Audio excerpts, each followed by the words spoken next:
ஒரு வேத வசனத்தை வாசிக்கலாம்.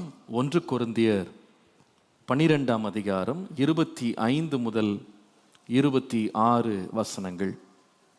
1 கொரிந்தியர் 12, 25 முதல் 26 வாசிக்கிறேன்.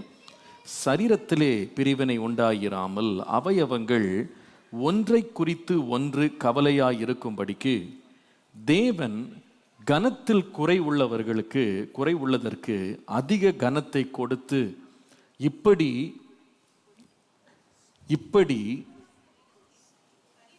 சரீரத்தை அமைத்திருக்கிறார். ஆதலால் ஒரு அவயவம் பாடுபட்டால் எல்லா அவயவங்களும் கூட பாடுபடும். ஒரு அவயவம் மகிமைப்பட்டால் எல்லா அவயவங்களும் கூடவே என்ன செய்யுமானா சந்தோஷப்படும். நான் ஒரு வசனத்தை திரும்ப வாசிக்கிறேன். 26ஆம் வசனம். ஆதலால் ஒரு அவயவம் பாடுபட்டால் எல்லா அவயவங்களும் கூட என்ன செய்யும்? பாடுபடும். ஆண்டவருடைய அளவற்ற கிருபையினாலே ஒரு சில மாதங்களாக நாம் குடும்பம் என்பது ஒரு சரீரம் என்று நாம் தியானித்து கொண்டிருக்கிறோம். குடும்பம் என்பது ஒரு தோட்டம், குடும்பம் என்பது ஒரு வீடு. இதில் பல செய்திகளை ஆண்டவர் கிருபையினால் நான் கொடுத்திருக்கிறேன். குடும்பம் என்பது ஒரு சரீரம் என்பதை வேதம் நமக்கு போதிக்கிறது. கணவன் தலையாய் இருக்கிறான், மனைவி சரீரமாய் இருக்கிறாள். புருஷனானவன் தன் மனைவியை தன் சொந்த சரீரமாக பாவித்து அவளில் அன்பு கூற கடவன் என்று சொல்லி நாம் வாசிக்கிறோம். அப்போ இந்த சரீரத்தை குறித்து வாசிக்கும் போது நாம் ஆண்டவர் கிருபையினாலே 4 காரியங்களை இதை குறித்து நான் பேசியிருக்கிறேன். முதலாவது, I said, as a body you have to remain with each other. ஒரு சரீரம் எப்படி ஒன்றோடு ஒன்று இணைந்திருந்தால்தான் அது ஜீவனோடு இருக்குமோ, அதே போல கணவன் மனைவி குடும்பம் என்பது ஒன்றோடு ஒன்று இணைந்திருக்க வேண்டியது அவசியம்.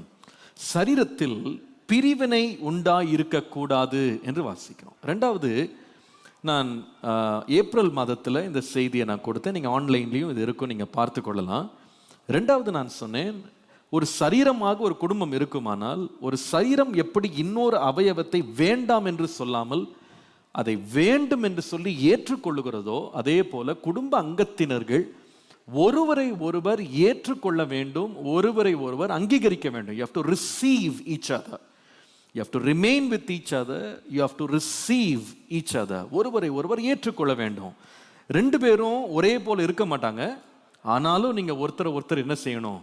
ஏற்றுக்கொள்ளணும். கண்டிப்பாக இந்த செய்தியை ஒவ்வொரு கணவன் மனைவியும் பார்க்கணும். ஒவ்வொரு கணவன் மனைவி ஆக விரும்புகிறவங்களும் பார்க்க வேண்டிய ஒரு செய்தி. கணவனுக்கும் மனைவிக்கும் என்னென்ன வித்தியாசங்கள் இருக்கிறது, அந்த வித்தியாசங்களின் அடிப்படையிலே நாம் ஒருவரை ஒருவர் பிரித்து கொள்ளாமல் ஒருவரை ஒருவர் ஏற்றுக்கொள்ள வேண்டியதன் அவசியத்தை நான் பேசியிருக்கிறேன். மூன்றாவது, மே மாதத்தில் பேசும்பொழுது நான் சொன்னேன், ஒரு குடும்பம் என்பது ஒரு சரீரமாக இருக்கிறபடியால் சரீர அவயவங்கள் ஒன்றை ஒன்று தன்னை விட கனமாக எண்ணுகிறது. They honor each other or respect each other. குடும்ப வாழ்க்கையின் வெற்றி ஒருவரை ஒருவர் நாம் கனம் பண்ணுகிறதுல இருக்குது. You have to respect. கனம் இல்லாமல் போகுமானால், ஒருவரை ஒருவர் மதியாமல் போனால் அந்த சரீரம் ஒன்றாக இணைந்திருக்க முடியாது. கடந்த மாதம் பேசும்போது சொன்னேன், ஒரு அவயவம் சந்தோஷப்பட்டால் இன்னொரு அவயவம் என்ன செய்கிறது? கூட என்ன செய்யும்? சந்தோஷப்படும். கடந்த வாரம் பேசும்போது நம்ம 4th R என்னன்னா rejoice with each other. சரீரம் என்பது சொந்த சரீரம் ஒரு சரீரத்தின் அவயவத்தை பார்த்து மகிழுகிறது. தமிழில் சொல்லுவாங்க பார்த்தீங்களா, காக்கைக்கும் தன் கொஞ்சு பொன் கொஞ்சுன்னுவாங்க. தாம் பிள்ளை அப்படின்னா உடனே அதில் ஒரு மகிழ்ச்சி இருக்கு பாருங்க. தன்னுடைய மனைவி, தன்னுடைய கணவன், தன்னுடைய சரீரம் என்று பார்க்கும்போது அதை சந்தோஷமாக ஏற்றுக்கொள்கிறாங்க. அதில் ஒரு சின்ன பாடு வருவதற்கு அனுமதிக்கிறது இல்லை. அதை யாரும் குறைத்து பேசுறதுக்கு அனுமதிக்கிறது இல்லை. நம்மளை யாராவது ஒருத்தர் பரிகாசம் பண்ணிட்டா முழு வாழ்க்கையே துக்கமாயிருது பார்த்தீங்களா. நாம் நம்முடைய சரீரத்தில் அவ்வளோ சந்தோஷப்படுறோம். அதை போல தான் ஒரு குடும்பம் இருக்கணும் அப்படின்னு சொல்லி நான் பேசினேன். இன்றைக்கு இன்னொரு பகுதியை உங்களோட பேச போகிறேன். அதே வசனத்தில் நான் வாஸ்த வசனத்தை, நான் மேற்கோள் காட்டின வசனத்தை ஒரு முறை காண்பிக்கிறேன். 1 கொரிந்தியர் 12:26. ஆதலால் ஒரு அவயவம் பாடுபட்டால் எல்லா அவயவங்களும் கூட என்ன செய்யும்? பாடுபடும். இன்னைக்கு நான் பேச போகிற செய்தியின் தலைப்பு, be responsible with each other. சரீரமாக ஒருவருடைய பொறுப்பை இன்னொருவர் ஏற்றுக்கொள்வதற்கு ஆயத்தமா இருக்க வேண்டும். என்ன பொறுப்பை ஏற்றுக்கொள்ளணும் அப்படின்னா, அந்த வசனம் சொல்றது போல சரீர அவயவங்கள் ஒன்று பாடுபட்டால் அந்த பாடுகளை சரீரத்தின் மற்ற அவயவங்கள் என்ன செய்கிறது? தாங்கிக் கொள்ளுகிறது. இப்போ சரீரத்தில் பாருங்க, என்னதான் ஒரு சுகமான சரீரமா இருந்தாலும், ஆரோக்கியமான சரீரமா இருந்தாலும், அந்த சரீரத்தில் என்ன வரும்னா வியாதி வரும், வேதனை வரும். பாவத்தினுடைய விளைவு இது. மனுஷனுடைய வர்க்கத்தின் மேல் பாவத்தினாலே அவன் மேலே தண்டனையாக வந்தது வேதனை. வேதனையோடு பிள்ளை பெறுறது. இந்த பூமிக்குள்ளே வந்த துக்கங்கள், வியாதிகள் பாவத்தினுடைய விளைவாக வருகிறது. அதே போல தேவன் நிர்ணயித்த குடும்பம் தேவனுக்கு கீழ்ப்படியாமல் பாவம் செய்ததுனால குடும்பத்துக்குள்ளே என்ன வரும்னா வேதனைகள் வரும். ஆண்டவர் மனுஷன் தனிமையா இருக்கிறது நல்லதில்லைன்னு தான் சொன்னாரு. ஆனா ஆண்டவர் தேவ சித்தத்தின்படி அவர்களை இணைத்து விட்ட பிறகு அவள் குடும்பமா கர்த்தரை கனப்படுத்தாம கர்த்தருக்கு கீழ்ப்படியாம போனதுனால எந்த குடும்பம் சந்தோஷத்தின் பெட்டகமா இருக்க வேண்டுமோ அதே குடும்பத்துல சந்தோஷத்தோடு துக்கமும் என்ன செஞ்சிருச்சுன்னா கலந்துருச்சு. இதை எல்லாரும் ஏற்றுக்கொள்ள வேண்டும். பொதுவாகவே இந்த குடும்பம், இந்த மேரேஜ் அப்படின்றத வெளிநாடுகளில் கல்யாணமான மணப்பெண்ணும் மணமகனும் கிளம்பி காரில் போகும்போது பின்னாடி ஒரு ஸ்டிக்கர் ஒட்டுவாங்க, ஹாப்பிலி எவர் ஆஃப்டர், இனி என்றும் ஆனந்தம். நம்ம தமிழில் ஒரு பாட்டு ஒன்று இருக்கும் தெரியுமா? அதுவரை இருந்த துன்பம் இல்லை, இனி என்றுமே ஆனந்தம். என்னோட கொஞ்சம் சேர்ந்து சொல்லி பாருங்களேன் எப்படி இருக்குன்னு. அதுவரை இருந்த துன்பம் இல்லை, இனி என்றுமே. இப்படி தானே நம்ம எல்லாம் நினைச்சு நம்ம கல்யாணம் பண்ணியிருக்கோம். ஆனால் எத்தனை பேர் சொல்ல முடியும் இதுவரைக்கும் இருந்த துன்பமே இல்லை, இனி என்றுமே ஆனந்தம் அப்படின்னு? யாராவது சொல்ல முடியுமா? சொல்ல முடியாது. அப்படி ஒரு வாழ்க்கை கிடையாது. நீங்கள் அதை முதல்ல நீங்கள் விளங்கி கொள்ளணும். இது ஒரு கஷ்டமாக இருக்கும் இதை ஏற்றுக்கொள்றதுக்கு. நான் கொடுக்குற அந்த மாத்திரையை விழுங்குறது கொஞ்சம் கசப்பாக இருக்கும், ஆனால் இதுதான் சத்தியம். கம்ப்ளீட்லி ஹாப்பி மேரேஜ் அப்படின்னு ஒன்றுமே கிடையாது. There is nothing like that. வேதனையே கொடுக்காத ஒரு குடும்பம் அப்படின்னு அந்த உலகத்தில் ஒன்றுமே கிடையாது. முதல் குடும்பமாகிய ஆதாமின் குடும்பத்திலையும் வேதனை இருந்தது. இன்றைக்கு வரைக்கும் நம்ம கட்டி கொண்டிருக்கிற ஒவ்வொரு குடும்பங்கள்லையும் வேதனை இருக்கு. சில பேர் இப்போ யோசிக்கிறீங்க, இதை முன்னாலேயே சொல்லியிருக்கலாம்ல. ஆண்டவர் எப்போத்துலேருந்தோ சொல்லிட்டு தான் இருக்காரு. எந்த குடும்பம் கட்டினாலும் வேதனை இருக்கும். பைபிளில் நான் நிறைய சம்பவங்களை சொல்லுவேன், நிறைய பேர் கேட்டு ரொம்ப வருத்தப்படாதீங்க, ஆனால் இதுதான் சத்தியம், ஏற்றுக்கொள்ளுங்க. அப்போஸ்தலனாகிய பவுல் இதை பற்றி எழுதும் பொழுது ரொம்ப அடிக்கடி இதை பற்றி பேசுவார். 1 கொரிந்தியர் 7ஆம் அதிகாரம் 1 முதல் 2 வசனங்களை நீங்கள் வாசிப்பீர்களானால், 1 கொரிந்தியர் 7 1 முதல் 2, நீங்கள் எனக்கு எழுதின காரியங்களை குறித்து நான் எழுதுகிறது என்னவென்றால், ஸ்திரீயை தொடாமல் இருக்கிறது மனுஷனுக்கு நல்லது. யப்பா, இது எப்படி இருக்குது? ஸ்திரீயை தொடாமல் இருக்கிறது மனுஷனுக்கு நல்லது. ஆனா அவர் என்ன சொல்றாரு? ஆனா என்ன பண்ண?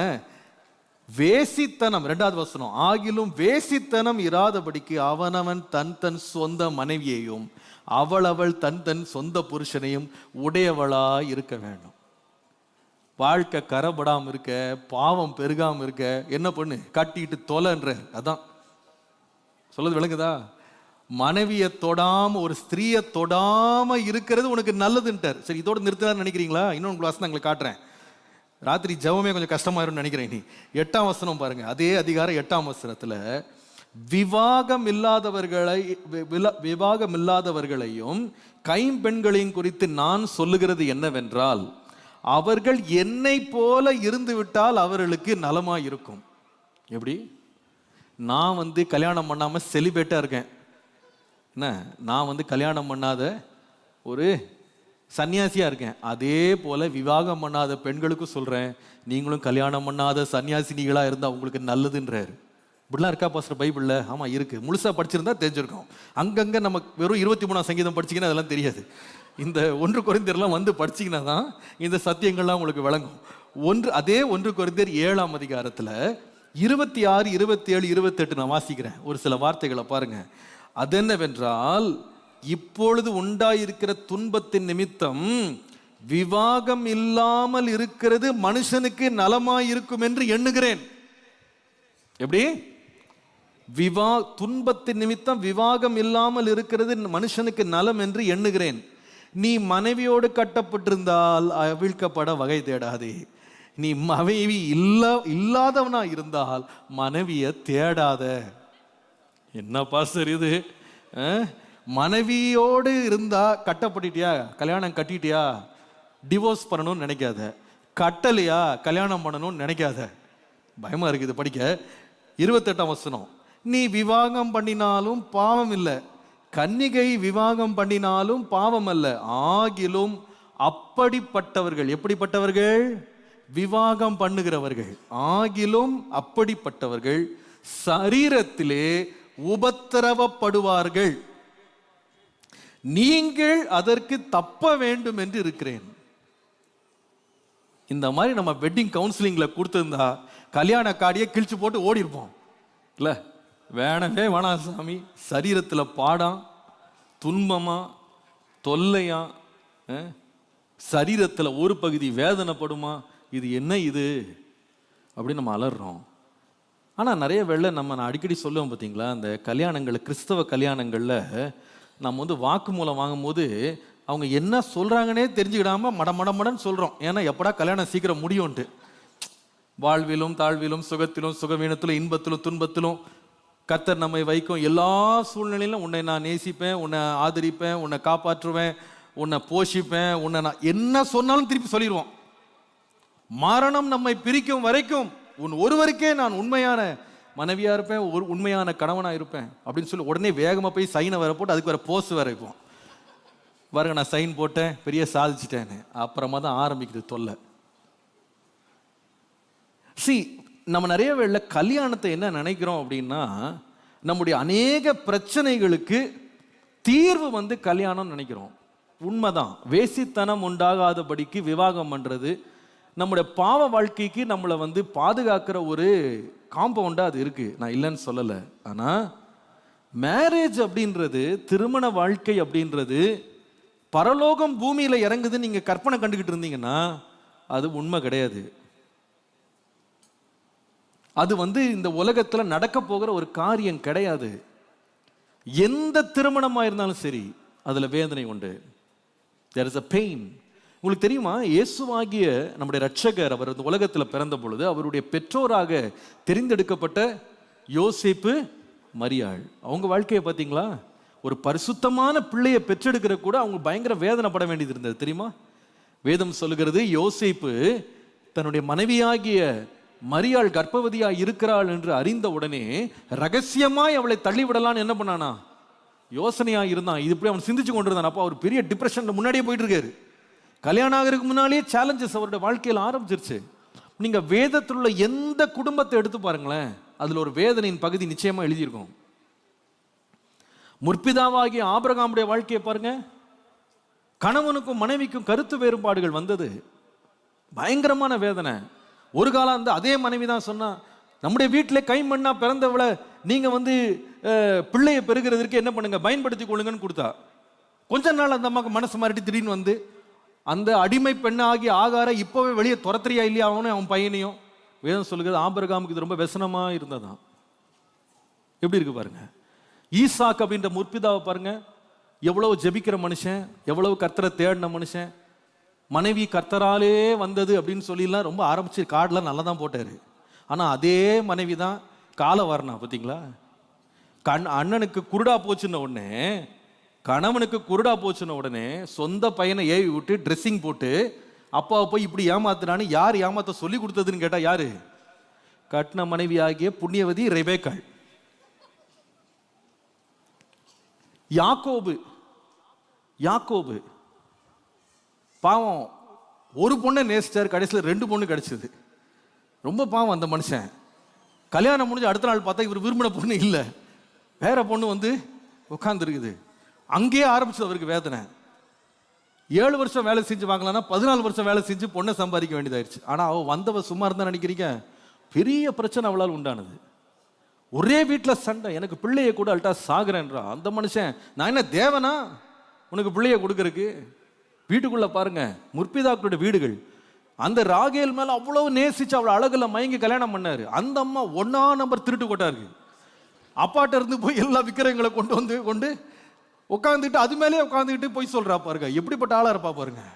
பயங்கர வேதனை. நீங்க எந்த குடும்பத்தை எடுத்துக்கொள்ளுங்க, there is always a tinge of pain and suffering. நான் இன்னும் நிறைய சொல்லிட்டு போனால் உங்களுக்குலாம் இன்னைக்கு ரொம்ப டிப்ரெஸ் ஆயிருவீங்க. நீங்கள் என்னடா இது குடும்ப ஐக்கிய கூட்டத்தில் சந்தோஷம் மிளிரும், ஏதோ சந்தோஷம் நம்ம எப்படி சந்தோஷமா இருக்குன்னு சொல்லி கொடுப்பாங்கன்னு பார்த்தா துக்கம் துக்கம் துக்கம்னு பாஸ்டர் பேசுறாரு. உண்மை. அதனால தான் நான் உங்களுக்கு அந்த ஆரம்பத்தில் அந்த வசனத்தை வாசித்தேன். குடும்பம் என்பது ஒரு சரீரம். அந்த சரீரத்தில் ஒரு பகுதி வேதனைப்பட்டால் இன்னொரு பகுதி அதனோடு கூட சேர்ந்து வேதனைப்படும் என்று பட வேண்டும் என்று வாசிக்கிறோம். அப்போ இதை எப்படி பாஸ்டர் நான் புரிஞ்சுக்கிறது? இப்படி வேதனை இல்லாத ஒரு குடும்பமே கிடையாதா? நான் இந்த மீட்டிங்க்கு வந்ததே எதுக்குன்னா என் வேதனையெல்லாம் என்ன செய்யணும், மறையணும்னு தானே வந்திருக்கேன். என் வேதனைக்கு ஒரு முற்றுப்புள்ளி வரணும்னு தான் நான் வந்திருக்கேன். ஃபாதர் பிரக்மேன்ஸ் ஒரு பாட்டு பாடுவார். நான் அடிக்கடி அதை நினச்சி நான் சிரிச்சுக்கிடுவேன் மனசுக்குள்ள. கண்ணீர் கவலை எல்லாம் கம்ப்ளீட்டாக மறையுதம்மான்னு பாடுவார்.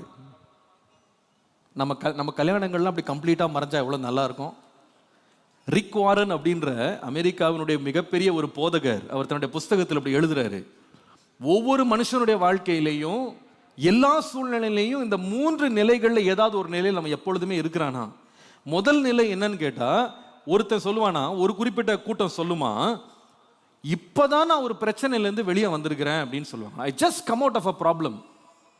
அடுத்த கூட்டம் வந்து சொல்லுமா, I'm going through a problem, நான் ஒரு பிரச்சனை வழியாக நடந்து போயிட்டு இருக்கேன் அப்படின்மா. இது ரெண்டையும் சொல்லாத 3வது கூட்டம் என்ன சொல்லும் தெரியுமா, அடுத்த பிரச்சனை வர்றதுக்காக காத்துக்கிட்டு இருக்கேன். ஆக மொத்தம் வாழ்க்கையில துன்பம் என்பது இல்லாமல் ஒரு வாழ்க்கை இல்லை. இந்த உலகத்தில் உங்களுக்கு உபத்திரம் உண்டுன்னு நம்முடைய இரட்சகராகிய இயேசு கிறிஸ்து தம்மை பின்பற்றுகிற சீஷர்களுக்கு பொதுவாக சொன்னாலும், இந்த துன்பம், இந்த தொல்லை, இந்த கஷ்டம், இந்த பாரம் என்பது குடும்ப வாழ்க்கைக்கு நீங்க உங்களை அர்ப்பணிச்சிட்டீங்கன்னா கண்டிப்பா வரும். 100% கேரண்டி. உங்க கல்யாணத்தில் உலகத்தினுடைய மிக சிறந்த போதகர் உங்களுக்கு பிரசங்கம் பண்ணியிருக்கலாம். 7 குறிப்புகளில் 7 வாக்குத்தத்தம் கொடுத்து உங்களுக்கு வாக்குத்தத்த அட்டையோடு உங்களை அனுப்பியிருக்கலாம். என்ன வேணா ஆசீர்வாதம் போட்டுக்கலாம். 100 பாஸ்டர் உங்கள் தலைமையில் கை வச்சு ஜெபம் பண்ணியிருக்கலாம். ஆனால் கல்யாணம் பண்ணி நீங்கள் வாழ்ற முடிகிற வரைக்கும் இந்த துன்பம்ன்ற பிரச்சனை ஒன்றை விட்டு என்ன பண்ணாது, ஒளியவே ஒளியாது.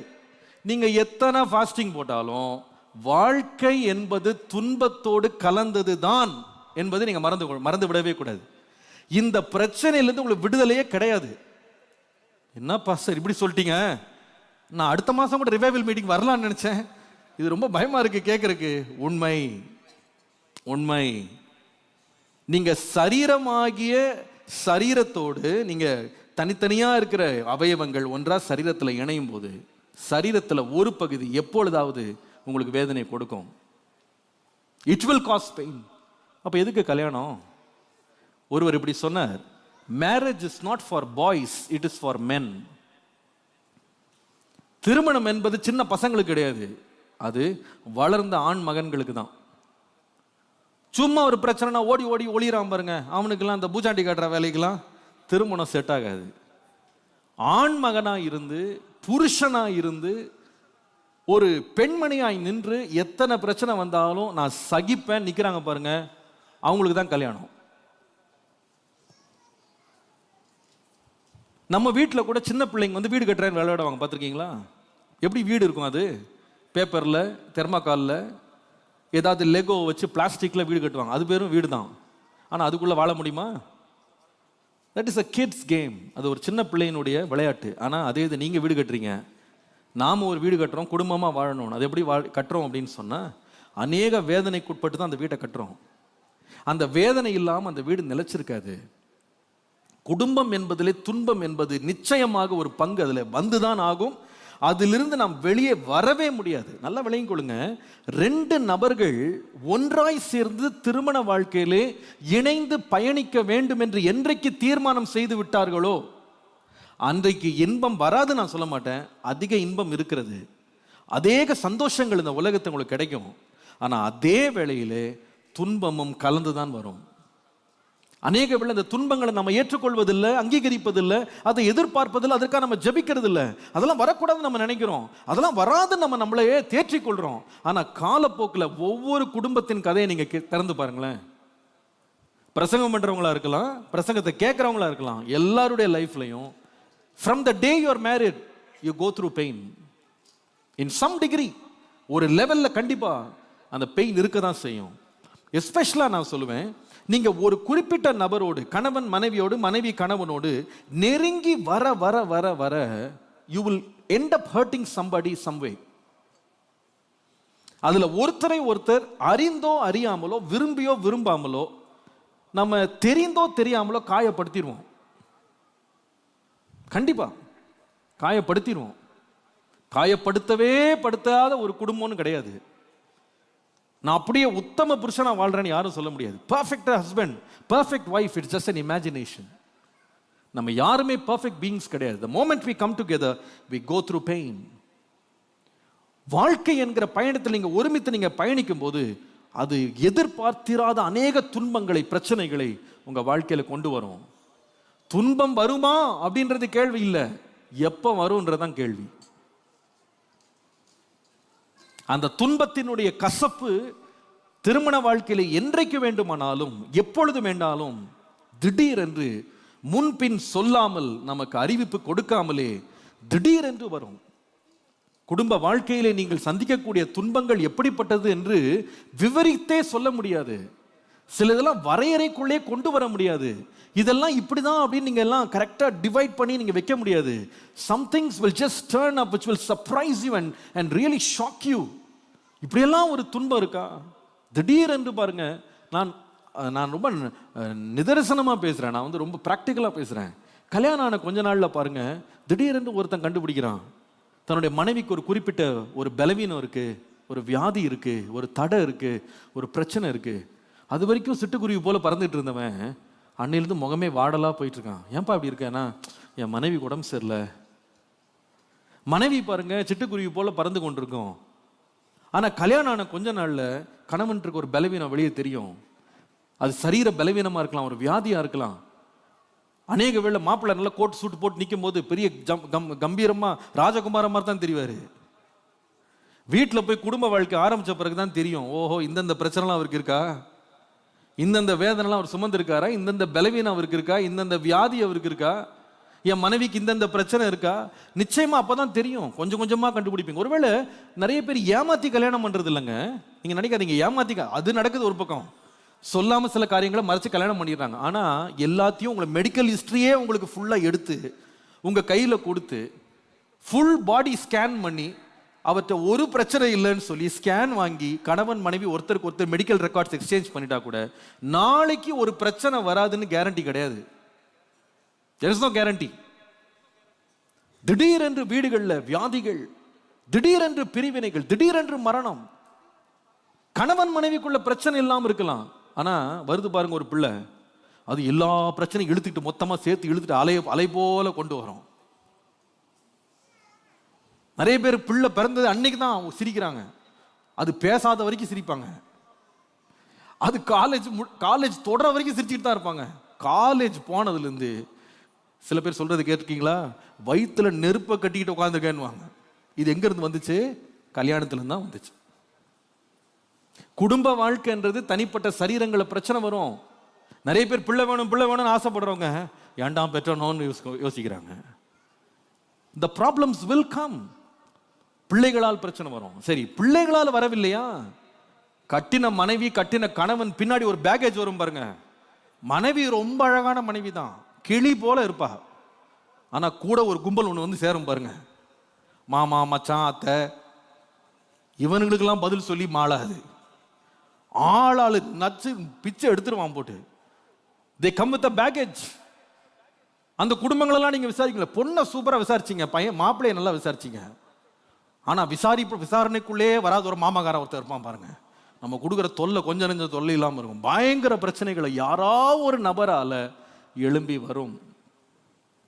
ஒருவேளை அந்த குடும்பத்துக்குள்ள நீங்க நினைக்கிற மாதிரி கூட பிரச்சனை இல்லாம இருக்கலாங்க. But that does not stop you from problems. கல்யாணம் ஆன பிறகு ஒரு கணவன் தானாக தெரிந்தெடுத்து ஒரு வேலைக்குள்ள போக முடியாது தெரியுமா? வேலை கையில கிடைக்குங்க, போக முடியாது. மனைவியை விட்டு நான் எங்க காஷ்மீர்ல வேலை செய்யறதுன்னு அப்பதான் யோசிப்பான். என் கட்டின மனைவியை தனியா விட்டு எங்க போறது? இதே இது கல்யாணம் ஆகாம இருந்தா காஷ்மீர் டு கன்னியாகுமரி உலகம் ஃபுல்லா சுற்ற வாலிபனா சுத்தி வரலாம். ஆனா கல்யாணம் ஆன பிறகு பல கேள்விகளை கேட்கணும். இவங்களை எங்க செட்டில் பண்றது, எங்க விடுறது, இந்த வேலையை வேணும்னு சொல்றதா வேணான்னு சொல்றதா, கல்யாணம் ஆனது பிறகு எத்தனை பேர் வேலை வேணான்னு சொல்லியிருக்காங்க தெரியுமா? வைத்திருந்த வேலைகளை ரிசைன் பண்ணியிருக்காங்க தெரியுமா? ராத்திரி நேரம் வேலை செய்ய முடியல, பிள்ளைகளை கவனிக்க முடியல. ஆனால் பார்த்தீங்கன்னா வருமானத்தில் பயங்கர பிரச்சனை இருக்கும், வேற வழியே இல்லாமல் பல்ல கடிச்சிட்டு வேலையை விட்டுருவாங்க. திருமணங்களால் நிச்சயமாய் பிரச்சனைகள் வரும். சிலது சின்னதாக இருக்கும், சிலது பெருசாக இருக்கும், சிலது பார்க்கறதா இருக்கும், சிலது பார்க்க முடியாதா இருக்கும், எதிர்பார்த்ததா இருக்கும், எதிர்பாராததா இருக்கும்.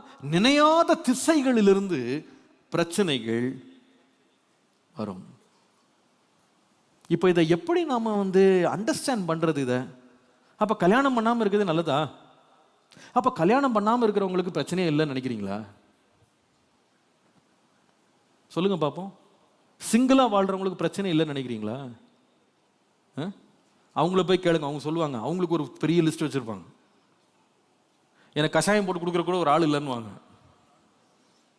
வலிச்சா கால் பிடிச்சி விடுற கூட ஒரு ஆள் இல்லைன்னுவாங்க, என்னை சமைச்சு கொடுக்குற கூட ஆள் இல்லை, என் வீட்டை கவனிக்கிறதுக்கு ஒரு ஆள் இல்லை. அவங்களுடைய போராட்டங்கள், அவங்களுடைய தனிமைகள், அவங்களுடைய மன வேதனைகள் ஷேர் பண்றதுக்கே யாரும் இல்லாமல் அவங்க ஒரு பக்கம் தவிப்பாங்க. ஆக மொத்தம் எந்த கரையில போனாலும் உங்களுக்கு பிரச்சனை இருக்கு. என்ன பாஸ்டர் ஒரே குழப்புறீங்க, ரிவர்ஸ் கியரும் போட முடியல, ஃபார்வர்டும் போட முடியல, நல்லா மாட்டிக்கிட்டோம் சக்கையா? ஆமா, உயிரோடு இருக்கிற வரைக்கும் உபத்திரவம் இருக்கு. Marriage will have suffering. நல்லா விளங்கிக் கொள்ளுங்க. Marriage is not about earning happiness. கல்யாணம் அப்படின்றது எதுக்கு, குடும்பம்ன்றது எதுக்குன்னா சந்தோஷம் அப்படின்ற ஒரு பட்டணத்துக்குள்ள பிரயாணம் பண்ற ஒரு என்ட்ரி டிக்கெட் கிடையாது. நோ, தயவுசெய்து தப்பா நினைக்காதீங்க. நிறைய பேர் அதை நம்பி கல்யாணம் பண்ணிட்டு இன்னைக்கு கண்ணீர்ல, ஒரு துக்கத்துல, ஒரு வேதனையில் இருக்கும்போது தெரியாம கல்யாணம் பண்ணிட்டேன், தெரியாம நான் இந்த மாதிரி நான் சேர்ந்துட்டேன், இந்த ஐக்கியத்துக்குள்ள வந்துட்டேன், என்னை யாருமே எச்சரிக்கலன்னு நினைக்கிறீங்க. எல்லாரும் எச்சரிப்பு கொடுத்தாலும் சரி, உங்களுக்கு என்ன வாக்குத்தத்தம் கொடுத்திருந்தாலும் சரி, இதான் நடக்க போகுது. You will have pain, you will have suffering in marriage. ஆனா ஒன்றை விளங்கிக் கொள்ளணும், marriage is not about finding happiness. வாழ்க்கையிலே சந்தோஷத்தை பெறுவதற்காக நாம் கல்யாணம் கட்டல. அதே நேரத்தில் கல்யாணம் என்பது துன்பம் இல்லாத ஒரு பகுதியும் கிடையாது. கல்யாணம் எதற்கு அப்படின்னு சொன்னா, நமக்குள்ளே இருக்கும் தேவ அன்பை ஒருவரோடு ஒருவர் பகிர்ந்து கொள்வதற்கு தான். இந்த துன்பங்கள் நடுவில், இந்த பிரச்சனைகள் நடுவில், இந்த போராட்டங்கள் நடுவில், இதையும் தாண்டி இயேசு கிறிஸ்துவின் அன்பு நமக்குள்ள ஊற்றப்பட்டிருக்கு பார்த்தீங்களா? அதை இந்த துன்பங்களின் நடுவே, பிரச்சனைகளின் நடுவே நாம ஆண்டவருடைய சுபாவங்களை வெளிப்படுத்துறதுக்கு தேவன் ஏற்படுத்தின ஒரு அருமையான ஒரு இடம்தான் திருமணம். Marriage is a place where you learn to love. It is not a place where everything is lovely. மறுபடியும் சொல்லுகிறேன், marriage is not a place where everything is lovely. It's a place where you learn to love in spite of the problems. திருமணம் என்பது எல்லாமே இன்பமாக, அருமையாக, நேசிக்கத்தக்கதாக இருக்கிற ஒரு இடம் அல்ல, பட்டணம் அல்ல. துன்பத்தின் நடுவிலேயும் கசப்புகளின் நடுவிலேயும் ஒருவரை ஒருவர் நேசிக்க பழகி கொள்றோம் பாருங்க, அதுதான் திருமணம். திருமணம் என்பது it is not the absence or the negation of problems. பிரச்சனைகளுடைய முடிவோ, பிரச்சனைகள் இல்லாத ஒரு வெற்றிடமோ திருமண வாழ்க்கை என்பது கிடையாது. ஆனால் பிரச்சனைகள் நடுவிலேயும் சகித்து பொறுமையோடு வெற்றி வாழ்க்கை நடத்த நாம் எடுக்கிற முயற்சி தான் திருமணம். திருமணம் பண்ண உடனே பிரச்சனைகளுக்கு முடிவு கொண்டு வர்றேன்னு இல்லை, இன்னும் புது பிரச்சனைகளை நான் பார்க்க போறேன். ஆனால் அதன் நடுவிலே எனக்குள்ளே இருக்கும் சகிப்பையும் பொறுமையை நான் அதிகரித்து இந்த திருமணத்தை நான் வெற்றியாய் நடத்தி முடிப்பேன் அப்படின்னு ஒரு தீர்மானத்தோட, தைரியத்தோட, நம்பிக்கையோட, விசுவாசத்தோட கர்த்தரை நம்பி சார்ந்து முன்னால போறது பாருங்க, தட் இஸ் மேரேஜ். அதுதான் திருமணம். ஏதாவது ஒரு நிலையில, ஏதாவது ஒரு நாளிலே இந்த வேதனை வந்தாலும் அந்த வேதனையும் தாண்டி தேவ கிருபையை பற்றி கொண்டு நான் நடப்பேன் அப்படின்னு முன்னேறது தான் முன்னேற்றத்தின் வாழ்க்கை. அதுதான் வாழ்க்கையினுடைய நோக்கம் என்பதை மறந்துவிடக்கூடாது. ஆனால் இந்த திருமண வாழ்க்கையில துன்பங்களின் நடுவிலே ஒருவரை ஒருவர் எதிர்பார்ப்பில்லாமல் நேசிக்கிறது என்பது கடினமான காரியம்தான். திருமண வாழ்க்கையின் ஐக்கியத்தை நாம் சம்பாதிப்பதற்கும் அதில் தொடருவதற்கும் வேதனைகள் நம்முடைய உள்ளத்தை நிச்சயமாய் ஒரு நாள் பிளந்து கொண்டு இருக்கும். அது நம்மை காயப்படுத்தும் என்பது உண்மைதான். அதுலேருந்து நம்ம தப்பிக்க முடியாது. நான் ஏன் இதை சொல்லுகிறேன்னா, நீங்கள் தயவுசெய்து தப்பாக நினைக்காதீங்க. ஏன் பாஸ்டர் இப்படி வேதனைன்னு சொல்கிறீங்க? நீங்கள் இதனுடைய உண்மையை நீங்கள் புரிந்து கொள்ளணும்னா நீங்கள் ஒரு கோழையாக தான் இருப்பீங்க. நீங்கள் ஒரு பொய்யை மாயை நம்பிட்டு அதையே ஆசைப்பட்டு அது கிடைக்காத ஒரு காணல் நீரை பார்த்து ஓடுற ஒரு மானை போல தான் அலைஞ்சிட்டு இருப்பீங்க. You will never find that place of rest. நம்முடைய இரட்சகராக இயேசு கிறிஸ்து தன்னுடைய மனவாட்டி ஆகிய சபையை அவர் இந்த உலகத்திலே இரட்சகராய் வந்து சம்பாதித்தார். அதை சம்பாதிப்பதற்கு ஆண்டவர் என்ன செய்ய வேண்டி இருந்ததுன்னு சொன்னா வேதம் சொல்லுகிறது, தன்னையே அதற்காய் கொடுத்தாராம்.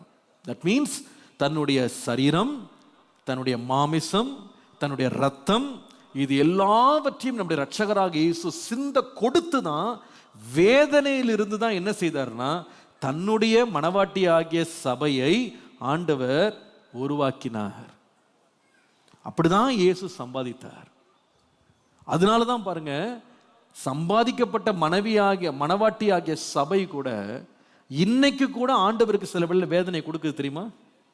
எபேசு சபையை நீங்க பாருங்க, 2ஆம் வசனத்திலிருந்து வாசிக்கும் போது அந்த மனவாட்டிய சபையை பத்தி மணவாளன் பேசுறாரு. அவர் சொல்றாரு, உன்னுடைய கிரியை, உன்னுடைய பிரயாசம், உன்னுடைய பொறுமை, உன்னுடைய சகிப்பு, உன்னுடைய விசுவாசம் எல்லாத்தையும் அறிஞ்சிருக்கிறேன்னு பாராட்டுறாரு.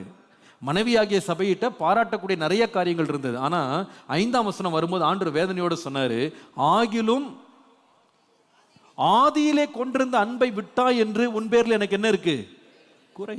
அப்போ ஒரு பக்கம் அந்த மனைவி வந்து ஆண்டவரை சேவிக்கிற மனைவியா, பொறுமையா இருக்கிற மனைவியா, சகிக்கிற மனைவியா, அவ மனவாட்டியா வந்தாலும் அவளுக்குள்ள என்ன ஆயிடுச்சு? ஒரு நாள் அன்பு தணிந்து போனது. நீங்க இன்னும் பிந்தின சபைகள்லாம் பார்த்தீங்கன்னா நிறைய குறைகள் அந்த சபையில் இருந்தது பாருங்க. there is no perfect wife. ஆண்டவர் இவ்வளோ விலை கொடுத்து சம்பாரிச்சாரு, வேதனைப்பட்டு தான் சம்பாரிச்சாரு. ஆனா அந்த சபையும் சில தடவை ஆண்டவருக்கு வேதனை கொடுத்தது. நீங்கள் அப்போஸ்தலனாகிய பவுல் எழுதும்பொழுது நீங்க வாசிக்கும் பொழுது, மீட்கப்படும் நாளுக்கென்று முத்திரையாய் பெற்ற பரிசுத்த ஆவியானவர் என்ன செய்யாதீங்க? துக்கப்படுத்தாதீங்கன்னு வாசிக்கிறோம். துக்கப்படுத்தாதீங்க. அப்போ ஒரு தேவனுடைய மனுஷன் தான் வாழ்க்கையில் என்ன செய்ய முடியும்னா தன்னுடைய மனவாளனாகிய ஆண்டவரை துக்கப்படுத்துவான் ஒரு நாள்ல. ஆனா நம்முடைய ஆண்டவர் யாருன்னா, துக்கம் வருது, வேதனை வருது, ஏமாற்றம் வருது, வாழ்க்கையில கொஞ்சம் பிரச்சனை வருது அப்படின்னு உடனே உடைச்சு தூக்கி போடுறவர் கிடையாது, வேண்டாம் அப்படின்னு சொல்றதே கிடையாது. நம்முடைய ஆண்டவர் நம்ம எல்லாரையும் விட ஞானம் உள்ளவர். அவருக்கு தெரியும் இந்த சபையினால் தனக்கு வேதனை வரும்னு தெரியும், இந்த சபை தன்னை துக்கப்படுத்தும்னு தெரியும், இந்த சபை தன்னை வேதனைப்படுத்தும்னு தெரியும், ஆதியிலிருந்து அன்பை விட்டுரும்னு தெரியும், ஆதியிலே கொண்டிருந்த ஆனந்த பாக்கியம் கொஞ்ச நாள் விலகிறோன்னு ஆண்டவருக்கு தெரியும், அவங்க விழுந்து போவாங்கன்னு ஆண்டவருக்கு தெரியும். ஆனா நீங்க அதே வெளிப்படுத்தல் 2ஆம் அதிகாரம் 6ஆம் வசனம் 7ஆம் வசனம் முதல் வாசித்தீங்கன்னா அங்கே ஆண்டவர் சொல்லுகிற வார்த்தையை பாருங்க. இந்த துன்பத்தை ஒரேடியா முடிச்சிடலாம், தூக்கி வெளியே போட்டுடலாம்னு ஆண்டவர் சொல்லாம ஆண்டவர் என்ன சொல்லுகிறார்னா, நீ இன்ன நிலையில் இருந்து விழுந்தா என்பதை நீ அறிந்து நீ மனம் திரும்புவாயானால் நீ கட்டப்படுவாய். அப்போ we have a God who does not cancel suffering. இந்த ஐக்கியத்தினால், இயேசு கிறிஸ்துவோடு நமக்கு இருக்கிற ஐக்கியத்தினால் வருகிற துன்பத்தை ஒரேடியாக உடைத்து நொறுக்கி தூக்கி போடுகிறவர் நம்முடைய தேவன் அல்ல. அவர் என்ன செய்கிறார்னா மறுபடி நம்மோடு ஒர்க் பண்றாரு, மறுபடி ஒர்க் பண்றாரு, திரும்ப நமக்கு சான்சஸ் கொடுக்கிறாரு. எப்பா நீ எந்த நிலையிலிருந்து விழுந்தன்னு யோசித்து பார்ப்பா, நீ திரும்ப உன்னை கட்டிக்கொள், திரும்ப உன்னை சீர்படுத்து. அப்ப நான் சொல்லுவேன், திருமண வாழ்க்கை என்பது துன்பங்களால் நிறைந்திருக்குங்க. ஆனா நம்முடைய ஆண்டவருடைய பிள்ளைகளாக நம்முடைய துன்பங்களின் நடுவே கர்த்தரை நாம் நம்புவோமானால் அந்த துன்பமே கர்த்தர் நமக்கு இன்பமாய் மாற்றுவார். எப்படி இன்பமாய் மாறும் அப்படின்னா, அந்த பிரச்சனையின் வழியாக தான் பாருங்க, உபத்திரவத்தின் குகையில தான் பாருங்க கர்த்தர் நிறைய வெள்ள நம்மளை புடமிடுறாரு, நம்முடைய அருமையான சுபாவங்களை வெளியே கொண்டு வர்றாரு. நம்முடைய வாழ்க்கையில் இருக்கிற கசடுகளை விலக்குகிறதுக்கே ஆண்டவர் ஒரு அழகான ஒரு கம்பெனியா, ஃபேக்டரியா யூஸ் பண்றது என்னன்னு கேட்டா திருமண வாழ்க்கை. நீங்க பொதுவா நீங்க கொஞ்சம் கவனிச்சு பாருங்களேன், நிறைய பேருடைய வாழ்க்கையை நான் பார்த்துருக்கேன், என்னையும் சேர்த்தா நான் சொல்றேன். கல்யாணத்துக்கு முன்னால ஒருத்தருடைய சுபாவம் வேற மாதிரி இருக்கும், கல்யாணத்துக்கு அப்புறம் அவங்களுடைய சுபாவங்கள்ல மாற்றம் இருக்கும். பார்த்துருக்கீங்களா? கல்யாணத்துக்கு முன்னால பயங்கர மூக்கு மேல கோபம் இருக்கிற ஆளுங்க கூட கல்யாணத்துக்கு அப்புறம் பெட்டிப்பா மாதிரி உட்காந்துருப்பாங்க. எப்படிப்பா இந்த பொறுமை? எந்த காலேஜில் படிச்சேன்னா ஃபேமிலி காலேஜ். உண்மையா இல்லையா? they actually get a refinement in their character. அவங்க கேரக்டரே மாறிடுங்க. ஆரம்பத்தில் ரவுடிய போல எழும்பி வந்து நிற்கிற ஆட்கள்லாம் கல்யாணத்துக்கு அப்புறமா அப்படியே அமைதியா, என்னம்மா இந்த வார்த்தையார் வாயிலே சொல்லியிருக்கவே மாட்டார், யாரை பார்த்து சொல்லியிருக்க மாட்டார். ஆனால் எப்படி இப்படி மாறினா திருமண வாழ்க்கை அவங்கள அப்படியே உருவாக்குது, அவங்கள புடமிடுது பாருங்க. ஏன்னா அந்த உபத்திரவத்தின் குகையில தான் அவங்க மாறுறாங்க பாருங்களேன். நிறைய பேருக்கு மன்னிப்புனா என்னன்னே தெரியாது. they don't know what is to ask forgiveness and forgive others. மற்றவர்களை மன்னிக்கணும் அல்லது மன்னிப்பை கேட்கணும் நிறைய பேருக்கு பழக்கமே கிடையாது. யார்ட்டையும் அவங்க மன்னிப்பு கேட்டதும் கிடையாது, மன்னிப்பு பெற்றதும் கிடையாது. ஆனால் கல்யாணம் ஆன பிறகு தான் இது என்னன்னு கண்டுபிடிப்பாங்க. they grow in character. பாருங்க, கல்யாணத்துக்கு முன்னால ரொம்ப செல்ஃபிஷா இருப்பாங்க சில பேர். யாருக்கும் ஒரு காரியத்தை பகிர்ந்து கொள்ள மாட்டாங்க, கொடுக்க மாட்டாங்க. மொத்தத்தையும் அவங்களே சாப்பிட்டுக்கிட்டு அவங்களே அனுபவிச்சுக்கிட்டு தனிக்காட்டு ராஜாவை சுற்றுவாங்க. கல்யாணம் ஆன பிறகு பாருங்க, ஒரு சஃபரிங் ஒன்று வருது. எதை வாங்கினாலும் சம்பாதிச்சாலும் அந்த கவரை கொண்டு வீட்டில் கொடுக்கணும். எவ்வளோ கஷ்டமாக இருக்கும் தெரியுமா? கவரை கொண்டு பாக்கெட்டில் போட்டாலும் கவரை கொண்டு பீரோவில் இன்னொருத்தர் பார்க்குறபடி வச்சா எவ்வளோ கஷ்டமாக இருக்கும் தெரியுமா? தனி அக்கௌண்ட் மெயின்டைன் பண்ணாலும் இப்போ ஜாயிண்ட் அக்கௌண்ட் மெயின்டைன் பண்ணுறாரு. நேற்றுக்கு தான் பணம் போட்ட மாதிரி இருக்கு, அடுத்த நாள் காணும், அது எங்கே போச்சுன்னு தெரியல இல்லை. அப்போ அதை வந்து பகிர்ந்து கொள்ளணும் அப்படின்ற சுபாவத்தை எதுதான் உருவாக்குதுன்னா இந்த திருமணத்தினால் வருகிற துன்பங்கள் தான்.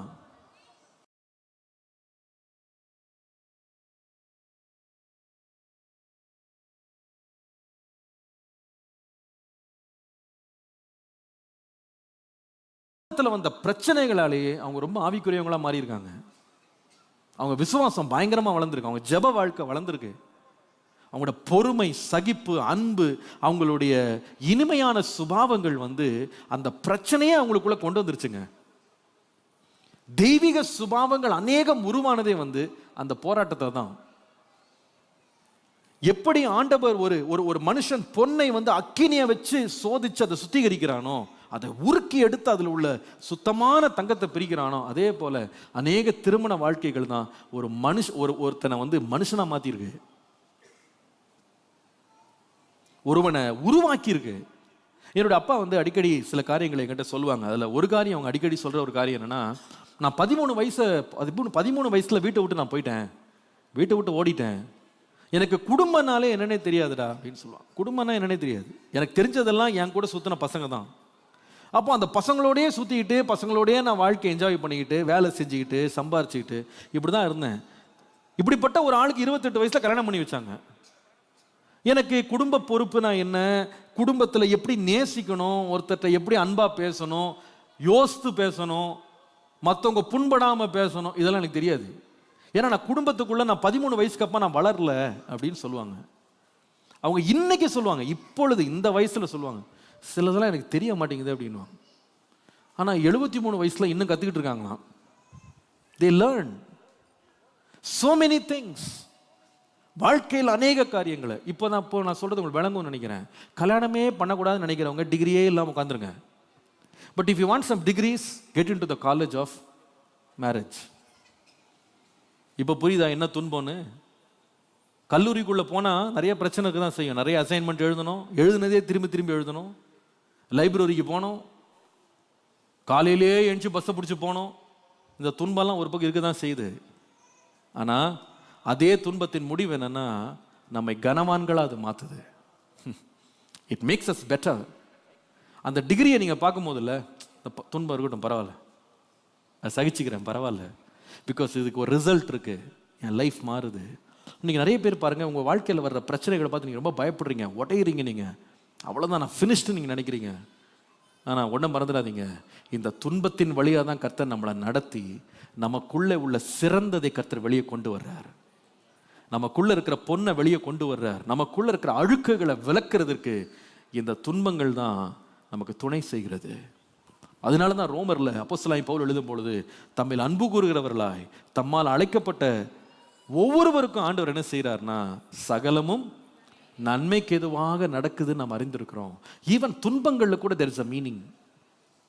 Even in our problems there is a meaning. நான் என்னுடைய வாழ்க்கையை உங்களுக்கு கொண்டு வரல, உங்கள் வாழ்க்கையை நீங்கள் திருப்பி பாருங்க. ஒரு நிமிஷம் அப்படியே ஸ்கேன் பண்ணி பாருங்களேன். உங்கள் வாழ்க்கையில் அன்னைக்கு நீங்கள் சந்தித்த ஒரு போராட்டம், அன்னைக்கு நீங்கள் சந்தித்த ஒரு வேதனை, விட்ட கண்ணீர், அன்னைக்கு நீங்கள் அனுபவித்த ஒரு தனிமை, நீங்க எதிர்பார்த்திராத ஒரு ஏமாற்றம் உங்க வாழ்க்கையில வந்துச்சு. முதுகுல குத்துனது போல ஒரு ஃபீலிங் உங்களுக்கு, feeling betrayed, feeling lonely, feeling despised. அந்த நேரத்தில் உண்மையாக நான் சொல்லுவேன், ஆண்டவருடைய பிள்ளைகளாக உங்கள் வாழ்க்கையில் சம்திங் வண்டர்ஃபுல் கேம் அவுட். அந்த துன்பம் கொஞ்ச நேரம் இருந்துச்சு, ஆனால் நீங்கள் தேவனுடைய ஆவியானவருக்கு அந்த இடத்துல இடம் கொடுக்கும் பொழுது அவர் அதையே என்ன பண்ணுறாருன்னா, அழுகை ராக்காலத்திலே தங்கி இருக்கும், விடிய காலம் வரும் பொழுதோ களிப்பு உண்டாகிருக்கும். நைட்லலாம் நான் அழுதுட்டு இருந்தேன், நான் ரொம்ப கஷ்டப்பட்டுருந்தேன். ஆனால் ஒரு 2 நாள் கழிச்சு, ஒரு 3 நாள் கழிச்சு I actually became very strong.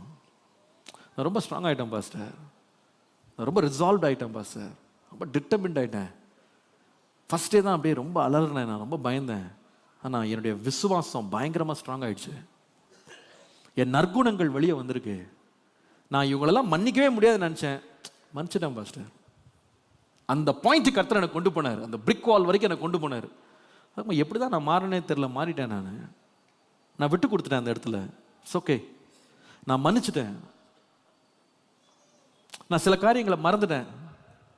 சில வேளை பாருங்க, குடும்பங்கள் நம்ம பிள்ளைங்க நம்ம கொடுக்குற பிரச்சனைகளை பாருங்க, அந்த போராட்டத்தில் வரும்போது தான் we come to a point, நம்மளை செல்ஃப் அனலைஸ் பண்ணுறதுக்கு அந்த டைம் தான் பெஸ்ட் டைமாக மாறுது.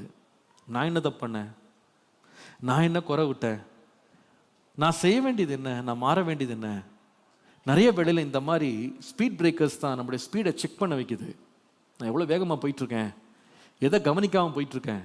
சில சிக்னல்ஸ் தான் நமக்கு சொல்லுது, இந்த இடத்துல திரும்பணும், திரும்பாமல் போயிடாதேன்னு சொல்லி சில சிக்னல்ஸ் தான் நம்மளுக்கு காமிக்குது. அதே போல் வாழ்க்கையின் அநேக பகுதிகளில் நம்ம எதுக்கு முக்கியத்துவம் கொடுக்கலையோ முக்கியத்துவங்களை கொடுக்கும்படி நம்மளை வார்ன் பண்ணுற காரியங்கள் வந்து சில ப்ராப்ளம்ஸ், சஃபரிங். வேதம் சொல்லுகிறது, ஆகவே நீ சரீரமாக நீ இணைஞ்சிருக்கும் போது ஒரு அவயவம் பாடுபட்டா நீ கூட சேர்ந்து பாடுபட்டுரு. That's how you do it. நான் இதை பற்றி நான் யோசித்த பொழுது எனக்கு ரொம்ப ஆச்சரியமாக இருந்துச்சு. நம்ம நிறைய வேளை கல்யாணங்களில் சந்தோஷன்றதையே நம்முடைய நோக்கமாக வச்சுருக்கோம் பாருங்கள். அந்த நோக்கங்களில் கொஞ்சம் நம்ம மாற்றத்தை நம்ம பார்க்கணும். என்ன மாற்றம் பார்க்கணும் அப்படின்னு கேட்டால், சந்தோஷம் என் நோக்கம் அல்ல, ஆண்டவர் அனுப்புகிற துன்பமாக இருந்தாலும் நான் இன்னும் சிறந்தவனாய் மாறுறதா என்னுடைய நோக்கம். தெய்வீக சுபாவங்களையும் கனிகளையும் என் வாழ்க்கையின் மூலமாய் வெளிப்படுத்துகிறது தான் என்னுடைய நோக்கம். பொதுவாகவே இன்றைக்குள்ள கலாச்சாரம் என்ன நம்மளுக்கு சொல்லி கொடுத்துருச்சு அப்படின்னு சொன்னா, துன்பம் என்றாலே அது தவறு, வேண்டாதது அப்படின்னு நமக்கு சொல்லி கொடுத்துருச்சு. சின்ன பிள்ளைங்க அதுல இருந்து வளர்றாங்க, பார்த்துருக்கீங்களா? கஷ்டப்படணும்னு அவங்களுக்கு பிடிக்கல. தங்களை ரொம்ப படிக்க வைக்கிற ரொம்ப ஸ்ட்ரிக்டா இருக்க டீச்சர்ஸ் அவங்களுக்கு பிடிக்குதா? பிடிக்கல. அவங்க எப்பவுமே சிரிச்சுக்கிட்டே இருக்கணும், அப்படியே சந்தோஷமா இருக்கணும், மனமகிழ்ந்து கொண்டே இருக்கணும் அப்படின்னு ஆசைப்படுறாங்க. அவங்களுக்கு படிக்கிறதுக்கு ஒரு புக்கை கொடுத்து பாருங்க, அவங்களுக்கு ரொம்ப கசப்பாக இருக்கும், பிடிக்காது அவங்களுக்கு. அவங்க அதுக்காக போராடுவாங்க, சண்டை போடுவாங்க, வேண்டான்னு சொல்லுவாங்க. அதே ஒரு மொபைல் ஃபோனை கொடுத்துருங்களேன், சாப்பாடு கூட கேட்க மாட்டான், ஜஸ்ட் கோ ஆன் பிளேயிங். ஆனால் அவங்களுக்கு தெரியல, இந்த இன்பத்தின் முடிவு துன்பம், ஆனால் இந்த துன்பத்தின் முடிவோ இன்பம். அது அவங்களுக்கு இப்போ புரியல. அதனால தான் நம்ம ரட்சகராக இயேசு கிறிஸ்து சொன்னார், இன்னைக்கு சிரிக்கிறவன் நாளைக்கு அழுவான், இன்னைக்கு அழுகிறவன் நாளைக்கு என்ன பண்ணுவான்? சிரிப்பான். அப்போ நம்முடைய சஃபரிங்ஸ் ஃபேமிலியில் வந்து இட் இஸ் இன்எவிட்டபிள். கண்டிப்பாக அதை அவாய்ட் பண்ணவே முடியாது. Somewhere somehow in some place in some design in some form everybody has a problem. நம்ம தமிழில் ஒரு பதம் ஒன்று இருக்கு, வீட்டுக்கு வீடு வாசப்படின்னு, பார்த்துருக்கீங்களா? துன்பன்ற ப்ராப்ளம் வந்து இல்லாத வீடே கிடையாது. Everybody has a different design of problem. Suffering எல்லாருக்கும் இருக்கும். ஆனால் அந்த ஒவ்வொரு துன்பமும் நாம் எப்படி கையாளுறோன்றது முக்கியம். எப்படி அதை கையாளுறோம், இதை நான் எப்படி மேற்கொள்கிறேன், நான் சகிக்கிறேனா அல்லது உடைத்து கொள்கிறேன்னா. பாருங்கள், இந்த மாடர்ன் சொசைட்டி என்ன பண்ணுதுன்னா, மேரேஜில் ஒரு சின்ன சஃபரிங் வந்த உடனே போதும், அவங்க என்ன பண்ணுறாங்கன்னா, அவங்களோட உடனே அவங்களோட சொல்யூஷன் என்னென்னா பிரேக் இட் ஆஃப், உடனே உடச்சி போட்டுரு, அவ்வளோதான், தூக்கி போட்டுரு. அவங்க உலகம் என்ன நம்மளுக்கு சொல்யூஷன் கொடுக்குது பாருங்க. ஒரு ப்ராப்ளம் வந்த உடனே, மேரேஜில் ஒரு ப்ராப்ளம் வந்த உடனே, ஒரு சின்ன கருத்து வேற்றுமை வந்த உடனே, ஒரு சின்ன சண்டை வந்த உடனே, சச்சரவு வந்த உடனே, வேதனை வந்த உடனே, இம்மீடியட்டா உலகம் நம்மளுக்கு என்ன கொடுக்குதுன்னா ஒரு இன்ஸ்டன்ட் சொல்யூஷன் கொடுக்குது. என்ன தெரியுமா? டிவோர்ஸ். வேணாம், தூக்கி போடு, போ, வேற போன பார்த்துக்கலாம். எனக்கு தெரிந்த ஒரு நபர் இருக்கார், அவர் வந்து தன்னுடைய மகளுக்கு முதலாவது கல்யாணம் பண்ணாரு.